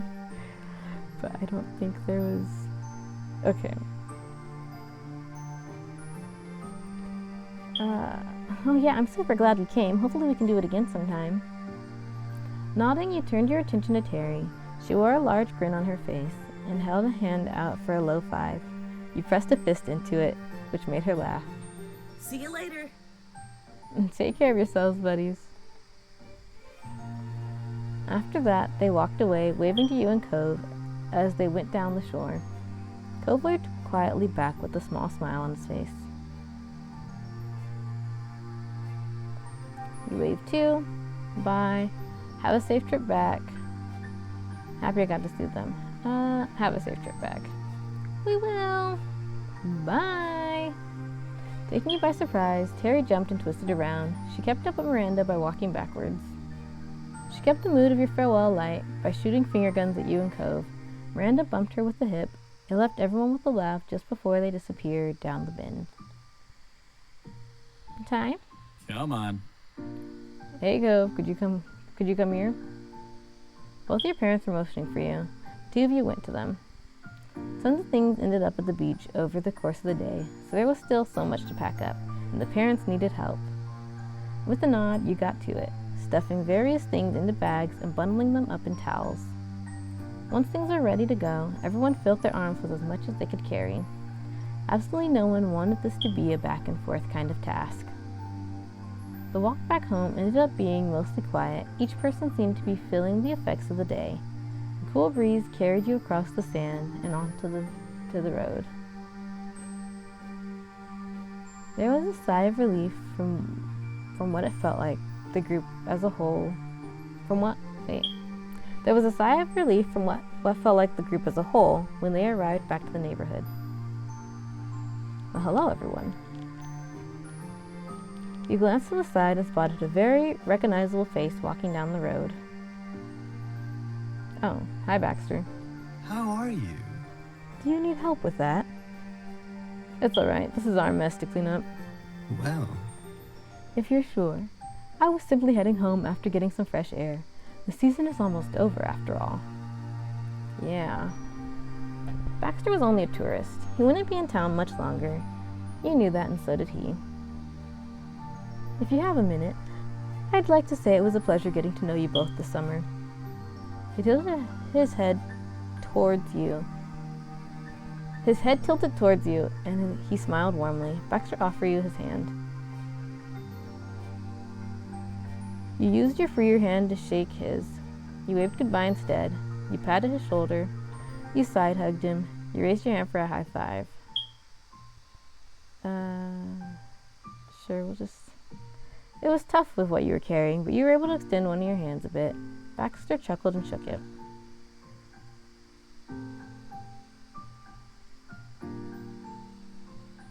I think we did end up as good friends. I really enjoyed meeting you. Good luck on your next semester at school. He didn't say anything. Good luck. Why, thank you. And good luck with your plans this fall. Thanks. Baxter turned to shake Cove's hand this time. He was a little incredulous for a moment, but then Cove eventually shifted what he was carrying and took Baxter's hand. It wasn't long, but it was a solid handshake. Baxter was clearly pleased. I wish we had more time together, but it was still a nice ride while it lasted. Would happily do it all over again. Bye, Baxter. Yeah, bye. Baxter nodded and walked a few steps towards his condo. He then stopped and waved. Goodbye. Baxter sauntered away completely and disappeared inside the condo to return his own things. His time with you and your family and friends ending. He paused for a moment, staring at where he went. But afterwards, he looked back over the rest of the group. Lee and Liz were just going inside your house. You couldn't spot Kyra or Mr. Holden anywhere, but the door to their house was wide open. Mom was approaching you with an amused look on her face. It seems like you're holding up some Holden things. Surprised, you glanced down to take a quick inventory of what you were holding. Mom was right. Some of it belonged to the neighbors. Would you mind dropping it off? Can do, it's not a problem. Thank you very much. Cove took a few steps towards his house and stopped, waiting for you. Good night. Good night, Cove. I'll see you inside, Ty. Night. You caught up to Cove, and together you went over to his house. Walking in the front door, you saw Kyra and Mr. Holden busily unpacking already. Things were scattered on counters, and they were moving around each other, putting the items away. They both lifted their heads when Cove closed the front door. Hey. It's nice seeing you again already, Ty. Her teasing tone brought a light smile to your face. You hefted the stuff in your arms a little closer. I ended up with things of yours from the beach. Oh. Well, thanks for getting that to us. You can put it here on that coffee table. Mr. Holden pointed at the surface he was referring to, and you immediately left what didn't belong to your family there. Cove put his own things down on the floor just at his feet, wading through everything thrown to reach his parents. Putting your family stuff on the ground for a moment, you dusted off your hands and straightened up. You needed a second of rest and a minute to resituate it all. Oh my gosh. You went over to where the others were too. Kyra opened her arms wide, wanting to hug you. You accepted, you shook your head a little. Happily, you went to her. She held on tight. Over the years, you were able to form a good rapport with her, and you were grateful for that. You could feel in her hug how much Kyra had grown to care about you. It brought an affectionate smile to your face. Thank you so much for hanging out with me today. It was a blast. It's no problem. I had fun too. Kyra eventually released you, but patted the tops of your shoulders as a final gesture. Thank you. Every time I've gotten to come by, it's been an absolute joy. Things really couldn't have worked out better. Mr. Holden took a step closer to you. Kyra moved aside to let him say goodbye too. He grinned. Thanks for always being such a friendly neighbor. And not just right now, but for as long as I've known you. I didn't always make it easy, but you and your family are good people. I really, truly appreciate it. Thanks very much. Thanks again, so much. After that, Mr. Holden reached over and he gave you a soft pat on your head, on the top of your head.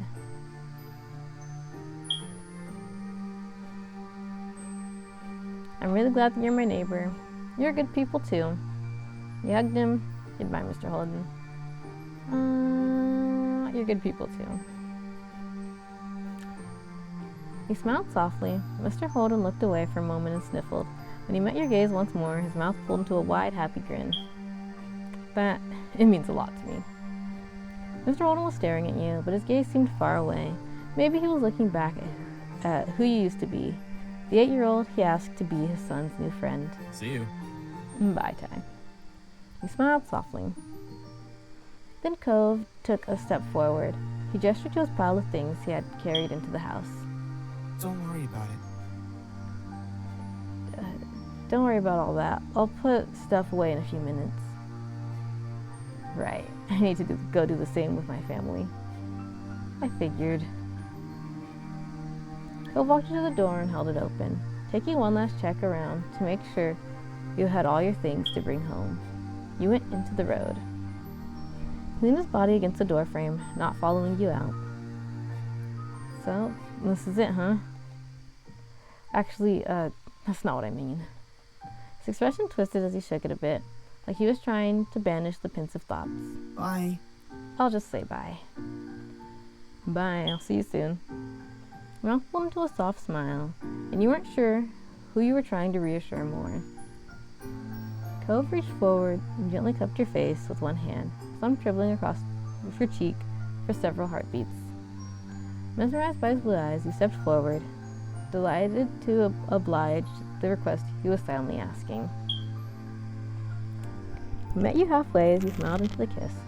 It was soft with longing, and your chest ached knowing that there couldn't be anything more than this, at least for now. One of his hands grabbed onto the door handle and firmly held it. He was stopping himself from coming along with you. As you walked over to your own front door, you stopped. Turning around, you spotted Cove right where you left him. You laughed quietly to yourself. For a small pause, you both stared at each other from across the street.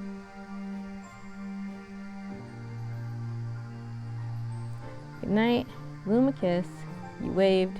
You ran back to hug him goodbye.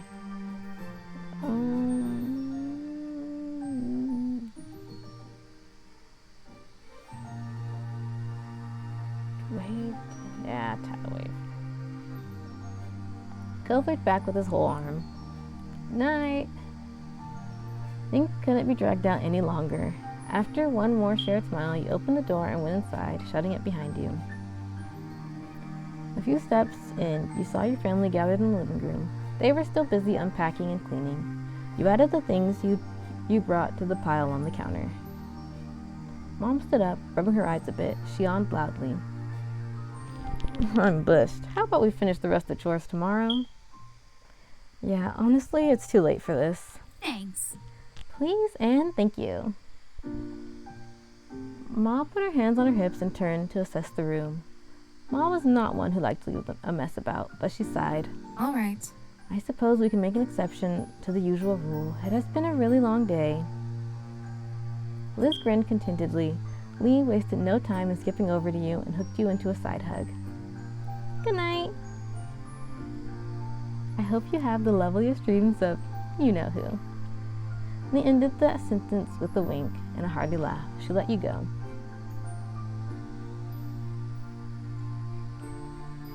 I hope you have good dreams too. You hugged her back, you shook your head, you blushed, you laughed. Time to give her a hug. You pulled her close and into a bear hug. Lee giggled until you released her. I hope you sleep well too. Oh, I totally will. The moment my head hits the pillow, I'll be out. Here's to us, Ty. Tonight, tomorrow, and forever.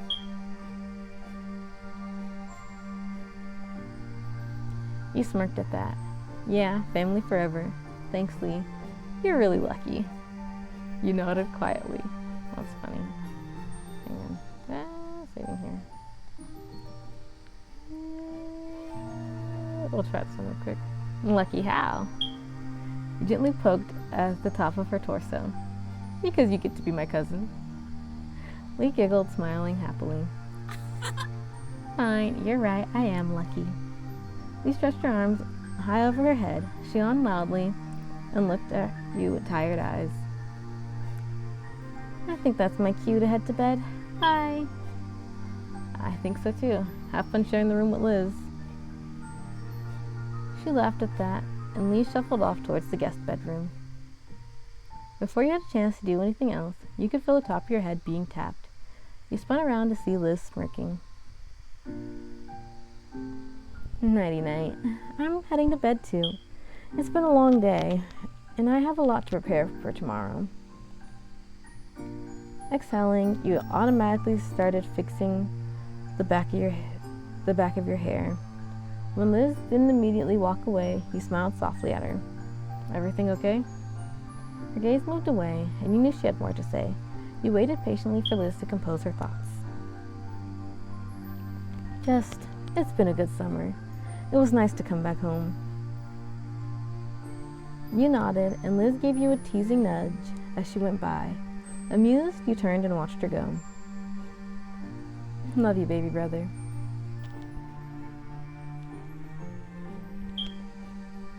Good night, Liz. Love you too. Bye, old sister. You gave her a hug goodnight. You smiled back.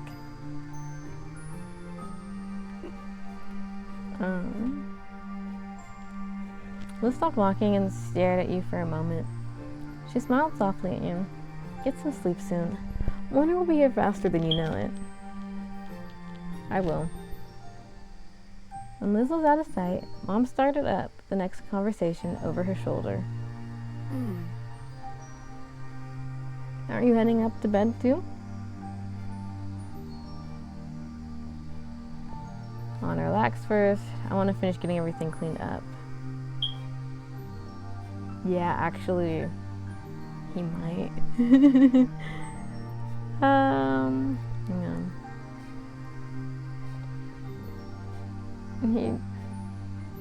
He might at least start it. What? Are you sure it can wait? Glancing around the room, the disarray made you feel a bit twitchy. You had a feeling that you'd sleep sounder if you took your time cleaning before bed. Yeah. Mom came over too, smiling understandingly. She pulled you into a big hug. Love you. All right, you do what you need to do. I love you. When you were done hugging Mom, Mom pulled you into another hug. Their actions, basically handing you off to the other, had you laughing jovially. I love you. I love you so much. Good night. Love you too. You're the best parents. You didn't say anything. They both couldn't resist taking turns hugging you again. Your smile widened. It felt good to be so loved. Good night, kiddo. Sleep tight. Good night, sweetie. Night. After that, your mom's headed off towards their bedroom, down the hall. You're about to turn the other direction when you heard Mom's voice. And don't let the bed bugs bite. You heard Ma chuckling as you watched them go with a smile. It was a while later when you were finished putting everything away. You didn't rush the process at all. Your sleeping hours may have been cut into, but you felt so much better getting this done. You sighed contently, gazing at the organized room and kitchen. Before you could take a well-earned break on the couch, something out the window caught your eye. Your feet brought you right back in front of the large windows spanning the length of the back wall. You stared out into the hills behind your house. As if on cue, your phone rang, alerting you of a new notification. It was Cove. Want to hang out on the hill tonight? Something inside told you this was the right kind of night to take a trip out there. You sent him back a very quick message. Yeah.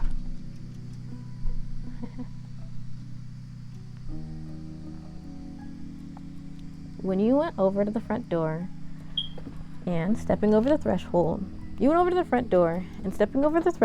gave the living room one last glance over your shoulder. Then you shut the door behind you. Silently, you made your way to the poppy hill. With light steps in the dark, you walked across the hills behind your house. Up ahead at the very top, silhouetted beneath the night sky, was a familiar figure already waiting there. Smiling, you wondered just how he always got there first. You even had the advantage of living closer. Then again, And maybe it was only in your mind, but somehow Cove was intrinsically linked with this place. After all these years, it would have been weird to scan this horizon and not find him there, as surreal as the shore without the sea.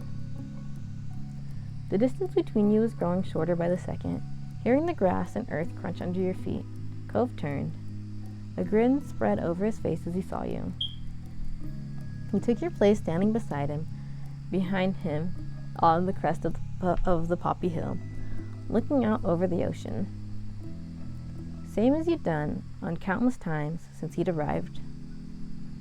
When you'd found him on this very same spot. Ty, He had officially broken the silence, the spell that had held you both in place. You looked at him expectantly. And there's something I've always kind of wondered about. He cocked his head, giving you a sidelong glance. What did you think about when we met? I was just a kid you'd never seen before, bawling his eyes out on the hill next to your house. He chuckled, his eyes drifting towards the sea beyond, before flicking back to you. The way his gaze pulled back to you made it clear that he was genuinely invested in the topic. Luckily for him, you remembered what initially struck you in that moment. It was as if it only happened yesterday. Well, I remember noticing the sad look on your face. Cove replicated that frown for you right now, looking grave at your reply. I guess. Yeah, I guess that would have been kind of hard to miss. Sighing a bit, you continued to reminisce about that first meeting. I also remember feeling bad about what was happening. I remember that too. You ran a hand through his hair, and you knew his line of questioning wasn't at an end, even before he spoke again. I mean, Do you remember what you thought about me, as a person? Was I annoying or mean or... I wanted to get to know you. I didn't know what the feelings were at the time, but I thought you were cute right away. Thought you were special somehow. I was worried about you because you were so sad. I didn't know what to make of you at first. I don't really remember anymore.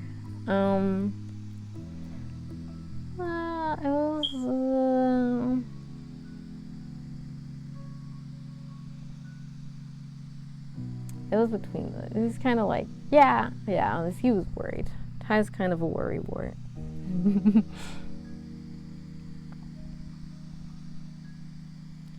His eyes widened dolefully, and he hung his head like a guilty puppy. I'm sorry. That's a funny thing to apologize for. I'm sorry for upsetting you. Cove's hand drifted to the scar on his arm, his fingers unconsciously gliding over the mark. It was much less noticeable than it had been when the neon pink cast had first come off, shrunken gradually over the years as his body healed, and then dwarfed in comparison to his growing body. Still, his fingers came back to it without thinking.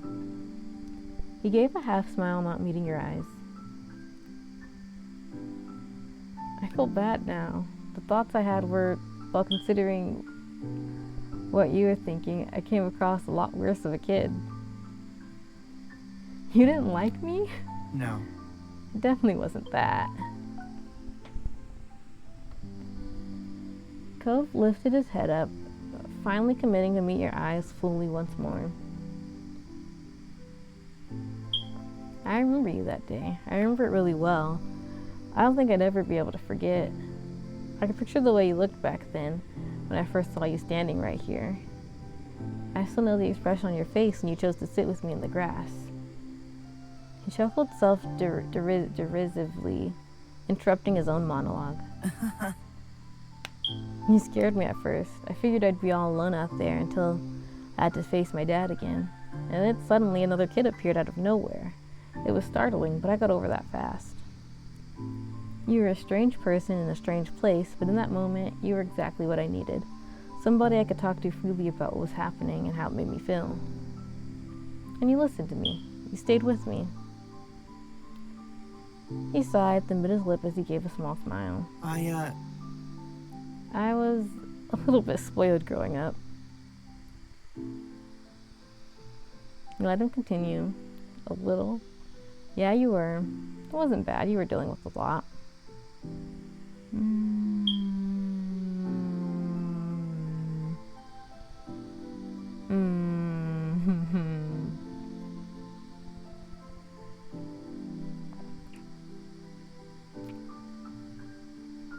Yeah, it wasn't bad. You're dealing with a lot. Cove tilts his head to the side, smiling softly at your defense of his smaller self. Looked off again, seeking clarity for his thoughts in the expanse of the night sky. And what I'm trying to say is, when I was younger, I viewed myself basically as the center of the universe. I didn't even imagine it wasn't like that. I mean, Things didn't simply happen. That would be weird, according to my little kid brain. It made far more sense that everything in my life had a specific connection to me, somehow, right? He sought affirmation in you, wavy brows raised as he tried to explain his childlike logic.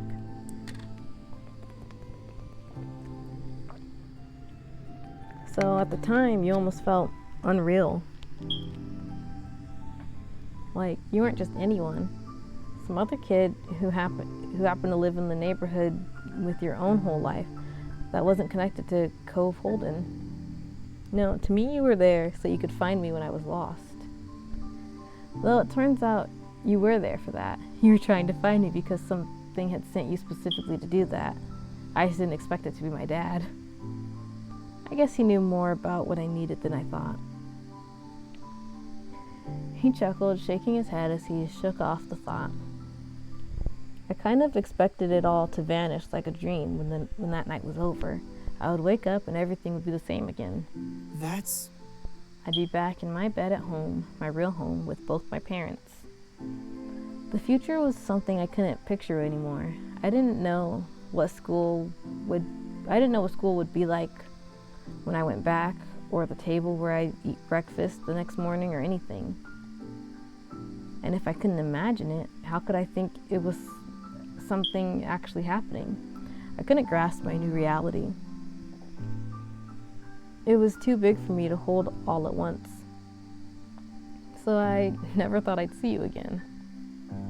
Infield beamed at you, his eyes shining bright. I never ever would have been able to guess that 10 years later, when I was a grown-up, the two of us would still be together.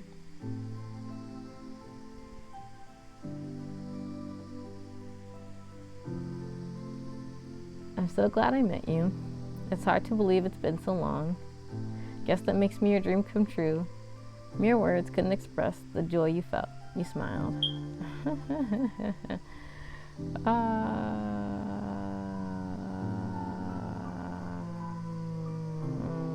Okay, fine. I'll just go to the next one. Yeah, Ty's kind of unserious. You'd been joking, but Cove nodded in agreement. You are. You exactly are. The smile faded from his face, his eyebrows drew together. That was the worst day of my life at the time. The day my family broke apart. It was too heavy for me to even think about. I felt that way for I don't know how long. He held a hand over his heart, connecting with the pain he'd felt as a child, and looked at you earnestly. It's okay. But that was never really true. Things have only gotten better with me and my dad and mom. It was the change we all needed. His eyes are growing misty. So when I remember that time right now, it's not the point that my life was over. It was only the moment that I met the man I was going to be with.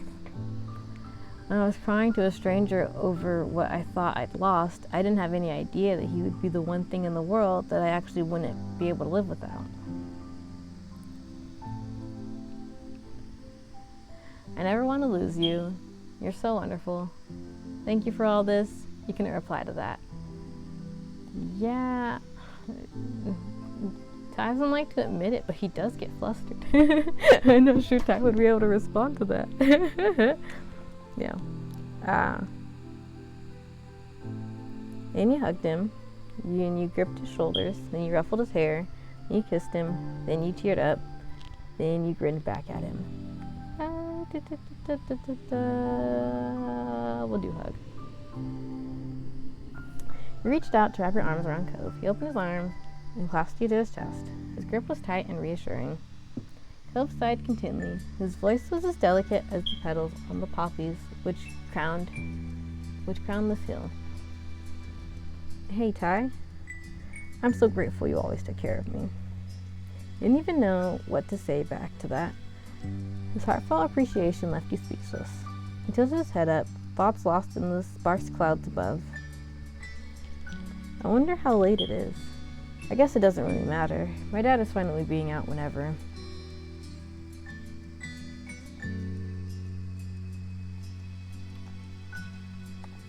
You could just use your phone to check the time. You can still text your dad about what you're doing. I'm gonna message my moms. My moms might care, but I don't feel like telling them. You want to make sure you message your mom about what was going on. You nodded quietly.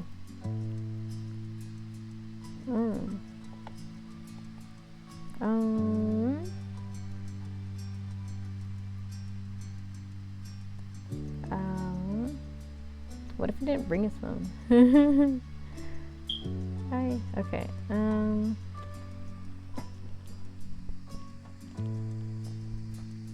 Yeah. I know. Sure I could, but I'm probably not gonna. Are you gonna lay in the grass now? Wow, how'd you know? Lucky guess, Cove. With a chuckle, Cove plopped down on the ground and laid on his back. His usual way of spending time there.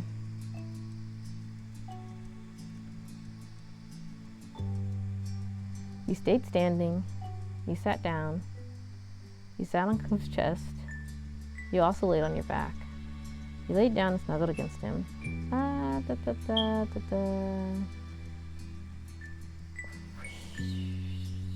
Okay, he'll lay down this time. Usually he sits, but he can lay down this time. You took your own spot next to him in the grass, brushing the blades of grass aside a bit with your hand. You were close enough that Cove could reach over and hook an arm around your side from his place on the ground. You smiled at him. The both of you fully settled in to relax on the hill. It felt just like the beginning of one of your nightly outings. But then you realized the sun was peeking out over the horizon.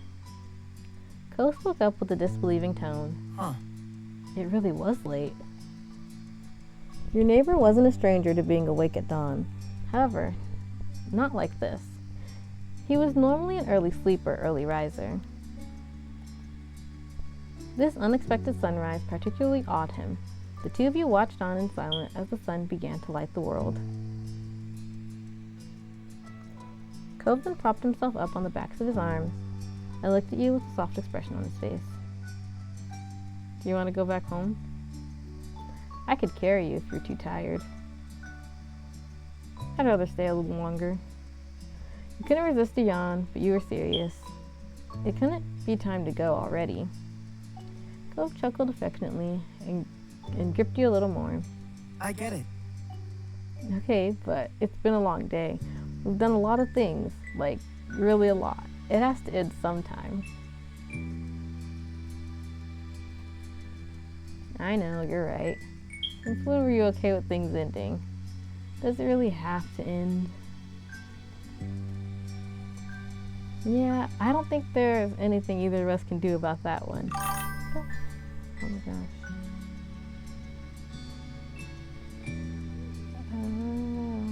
Sometimes this happens where I am startled by a sound and there is nothing there. Okay.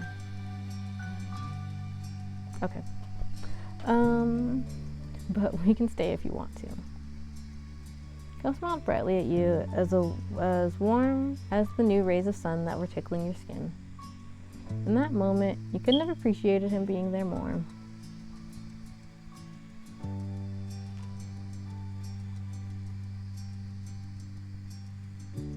You situated yourself to be comfortable, leaned into Cove. You kissed him. You teasingly asked him to marry you. You earnestly asked him to marry you. Let's take this one. I have a goal. You put yourself against Cove for extra support. He tilted his head against yours.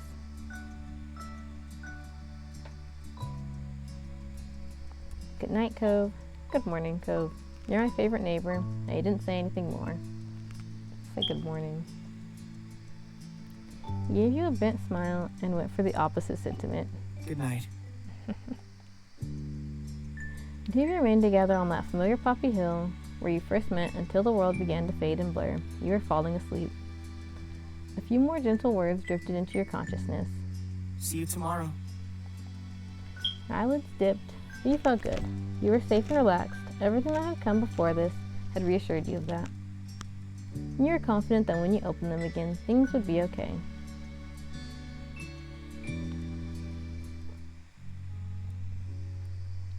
I thought I was about to go into the in-between.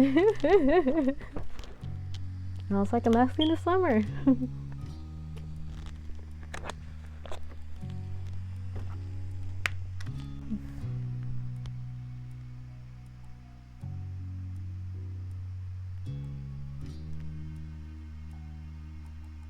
Yeah, okay.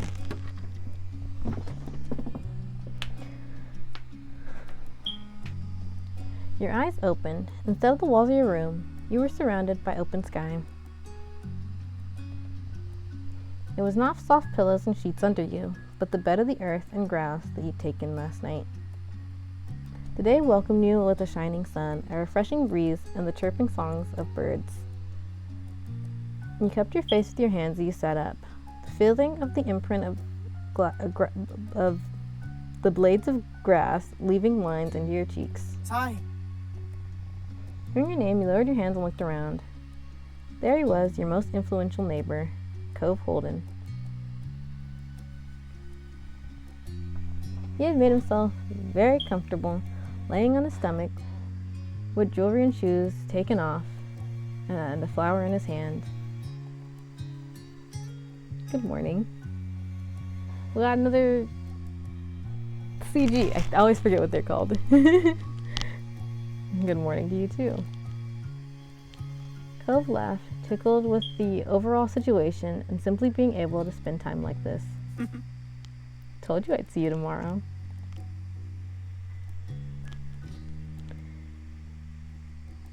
It's exactly the same day, Cove.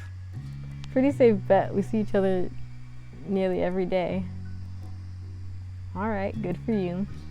I'm glad you were right. He smiled at him.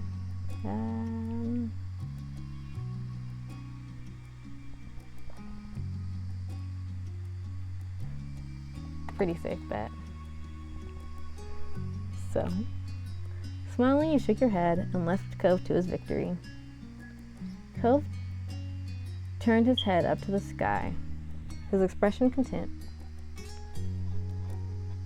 It looks like it's going to be a nice day. We'll have to come up with something to do to make the most of it. He trailed off, blinking slowly in the sunlight. Someday, when we're even older than we are now, I wonder what we'll end up remembering this moment for. What will we feel when we look back at it? Will it be the same as what we're feeling right now? It's nice. I can't see what the future is going to look like again, but I think that's all right.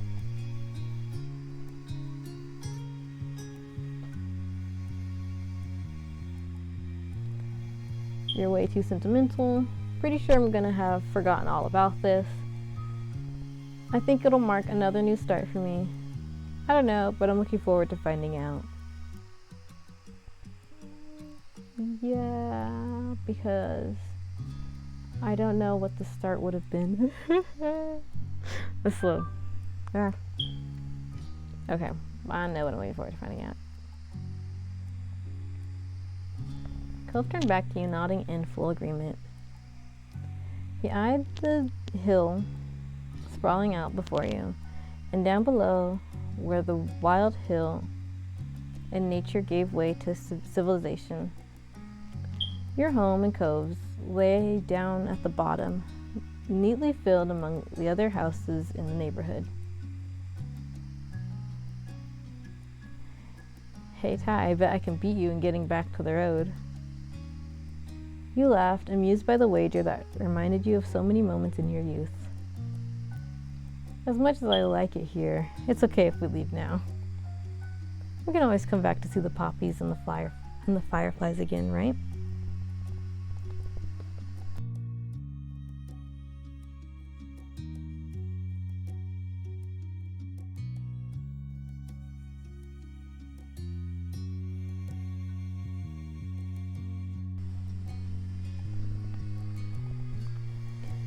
Cove met your eyes, waiting for what you were going to say in response.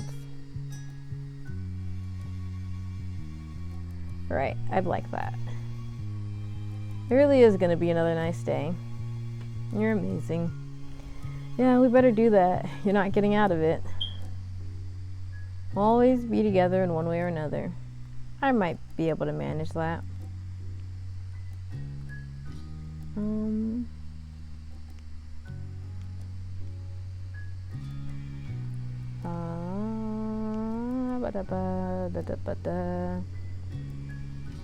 I gotta refresh the brain.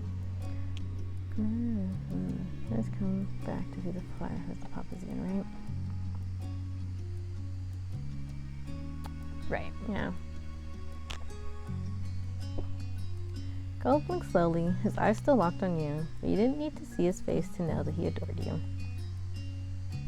If there'd been any room for doubt, the tender way he spoke would have filled it up. You're really irreplaceable, huh? Cove beamed at you. His expression was so unlike the one he'd worn when you first found him there, swaddled in sadness and uncertainty. Yet you couldn't help but glimpse that boy once more underneath his bright expression and matured features. Come on. He offered you a hand. You accepted it, your palm fitting around his. Cove lifted himself up, pulling you along too. Our parents probably aren't gonna come running for us this time. We've got to make our own call. And I say that we can't hide away forever. Poppy Hill is just one part of things. There's more out there for us than this time in this place alone. Let's enjoy it. You couldn't say whether you were the one that broke into a run, or if Cove had been the one to start it, or if your feet had simultaneously made that choice for you both. The end result was the same, with the two of you dashing down the hill like children, but with the nostalgic revelry that could only come as an adult. As the wind whipped past you, you knew the family and friends were waiting at the end of your sprint. There are more memories to make after all. Life takes another step forward.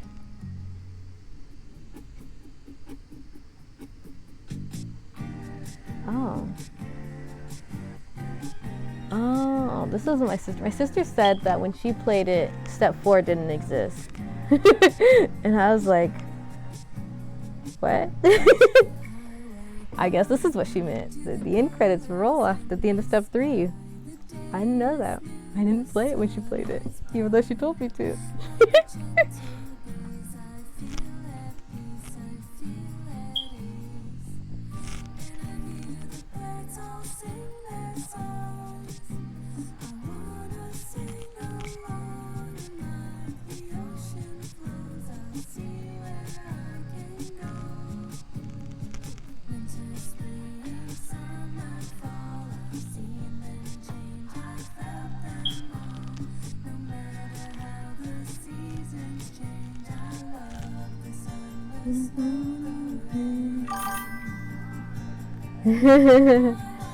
Yeah, it's like, and I don't know if you've already downloaded it, but it is free, and then the DLCs aren't too expensive, I don't think.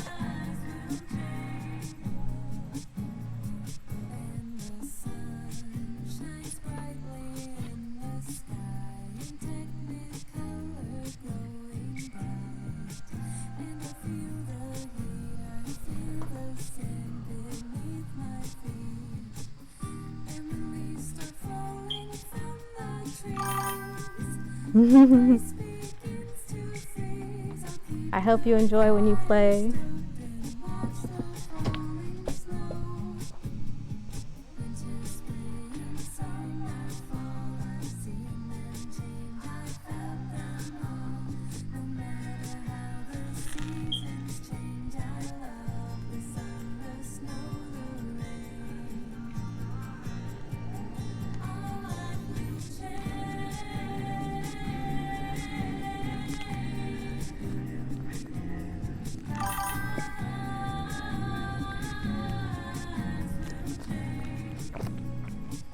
Yeah, I saw Now and Forever. You're enjoying that one too, right?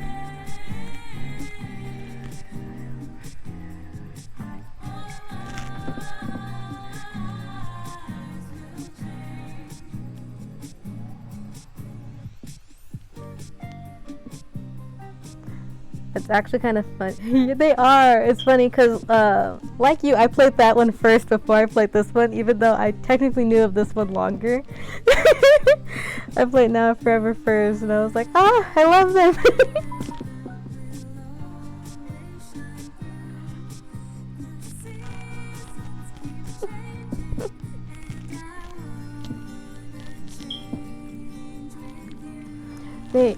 They're actually going to, I know you haven't quite finished the demo yet, but they're actually going to update the demo later this month.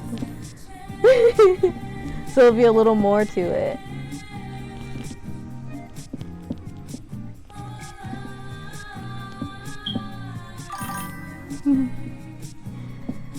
Right? I'm so excited.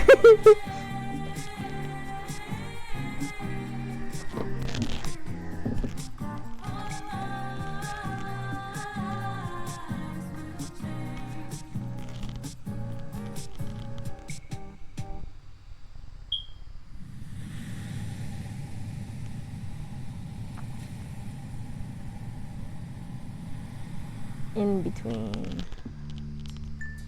I don't know if there's anything to change. Hang on. Oh, do I have a... Wait. Yeah, okay, since I have this save, I can just save over this one.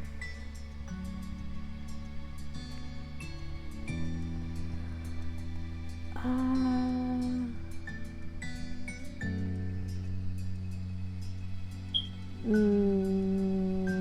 trying to decide if I'll do the in-between and then get off, because I'm sure that the step 4 will be a little long.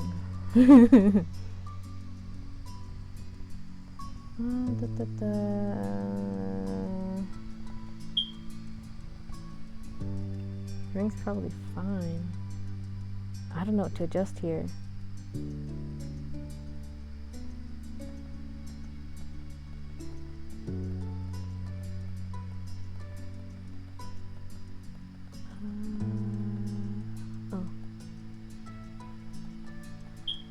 They can be even longer. Hang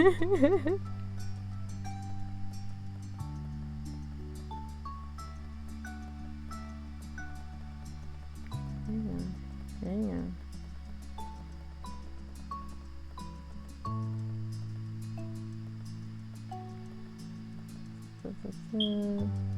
Shade, pull back, move on. Okay. They don't have a lock still. Yeah, that'll work. And then I think I can't even see the earrings.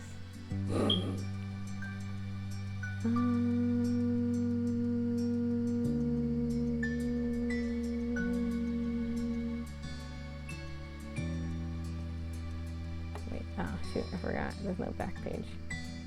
Ring, plain, jewel. Jewels, pattern, plain. None. Yeah, I'll leave that plain. Yeah, I guess there's not really much to change here.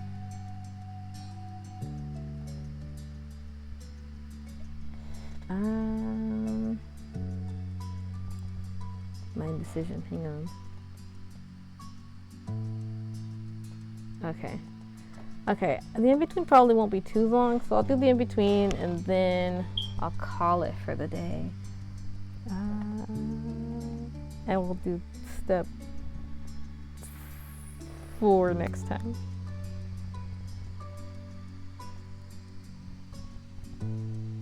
Yeah. Oh.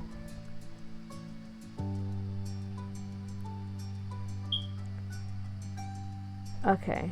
We won't take a sneak peek.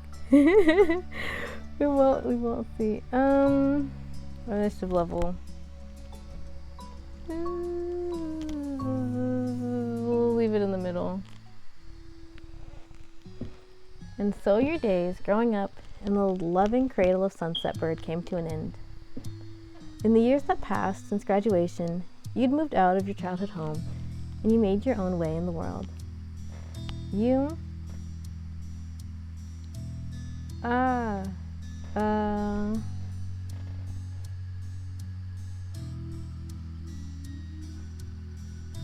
don't know how many years have passed. Lived alone, lived with a pet, lived with pets, lived with Cove and his fish, lived with Cove, his fish, and the pet you picked, lived with Cove, his fish, and the pets you picked.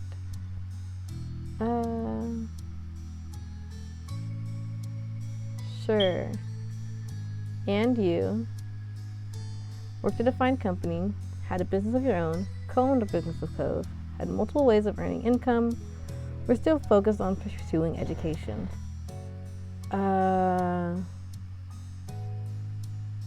We'll say in multiple ways, because he's into photography and film, so I'll say he does both.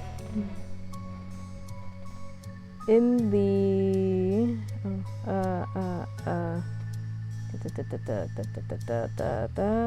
TV and movie industry. There we go.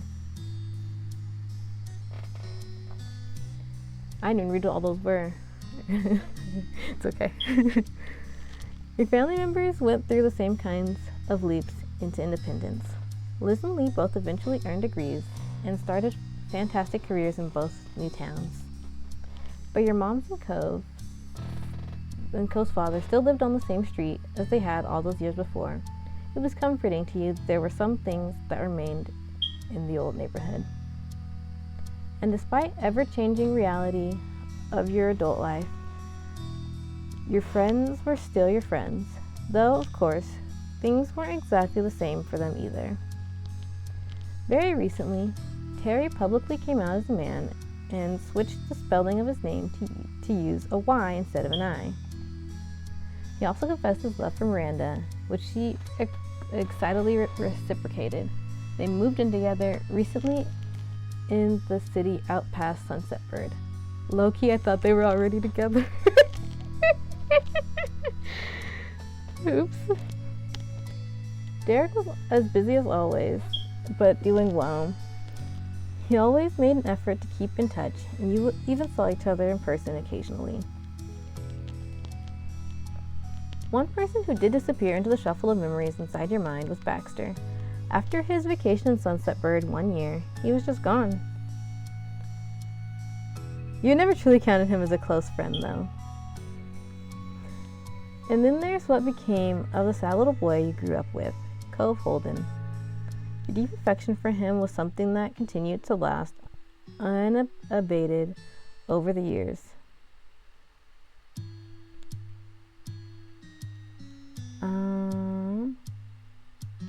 Hopefully you would commit to each other even more someday. You didn't want your relationship to change from what it was, and the two of you got engaged. He was your fiance.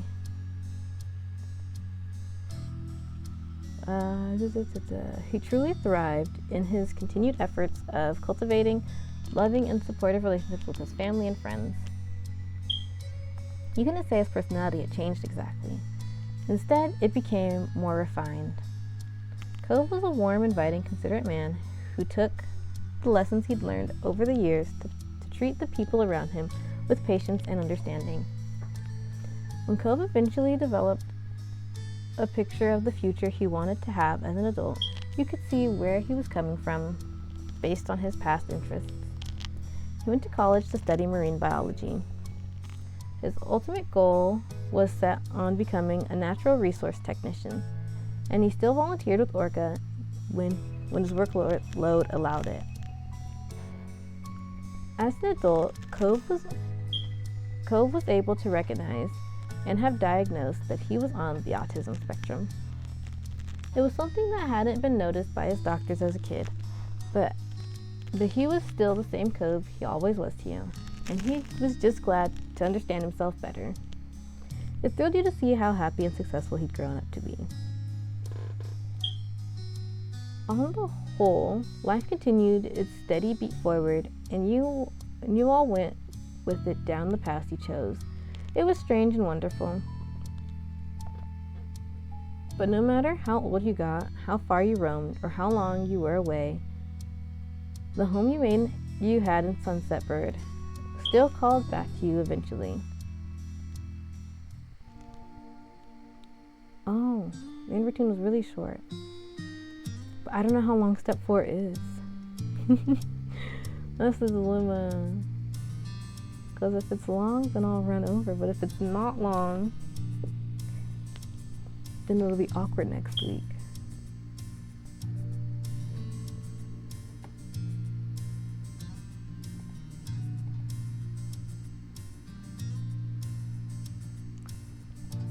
Okay, my coin said that I should get off. I flipped a coin. It's okay.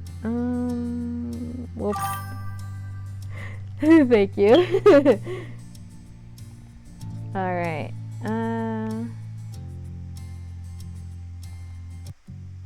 But yeah, I got another image, and that's success. I haven't gotten all the images yet, but I got all the step 3 images, so that's cool. So yeah, thank you for dropping by. The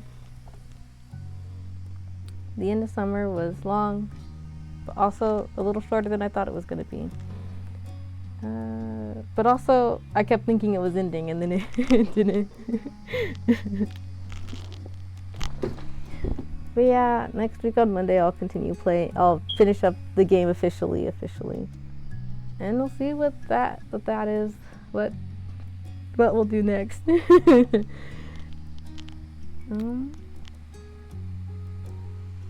Yeah, so thanks again for stopping by and hanging out while I played.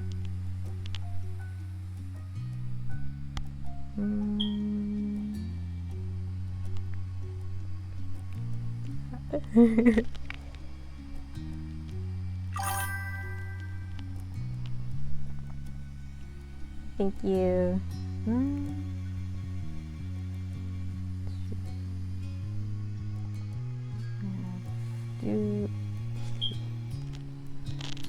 Alright. Bye.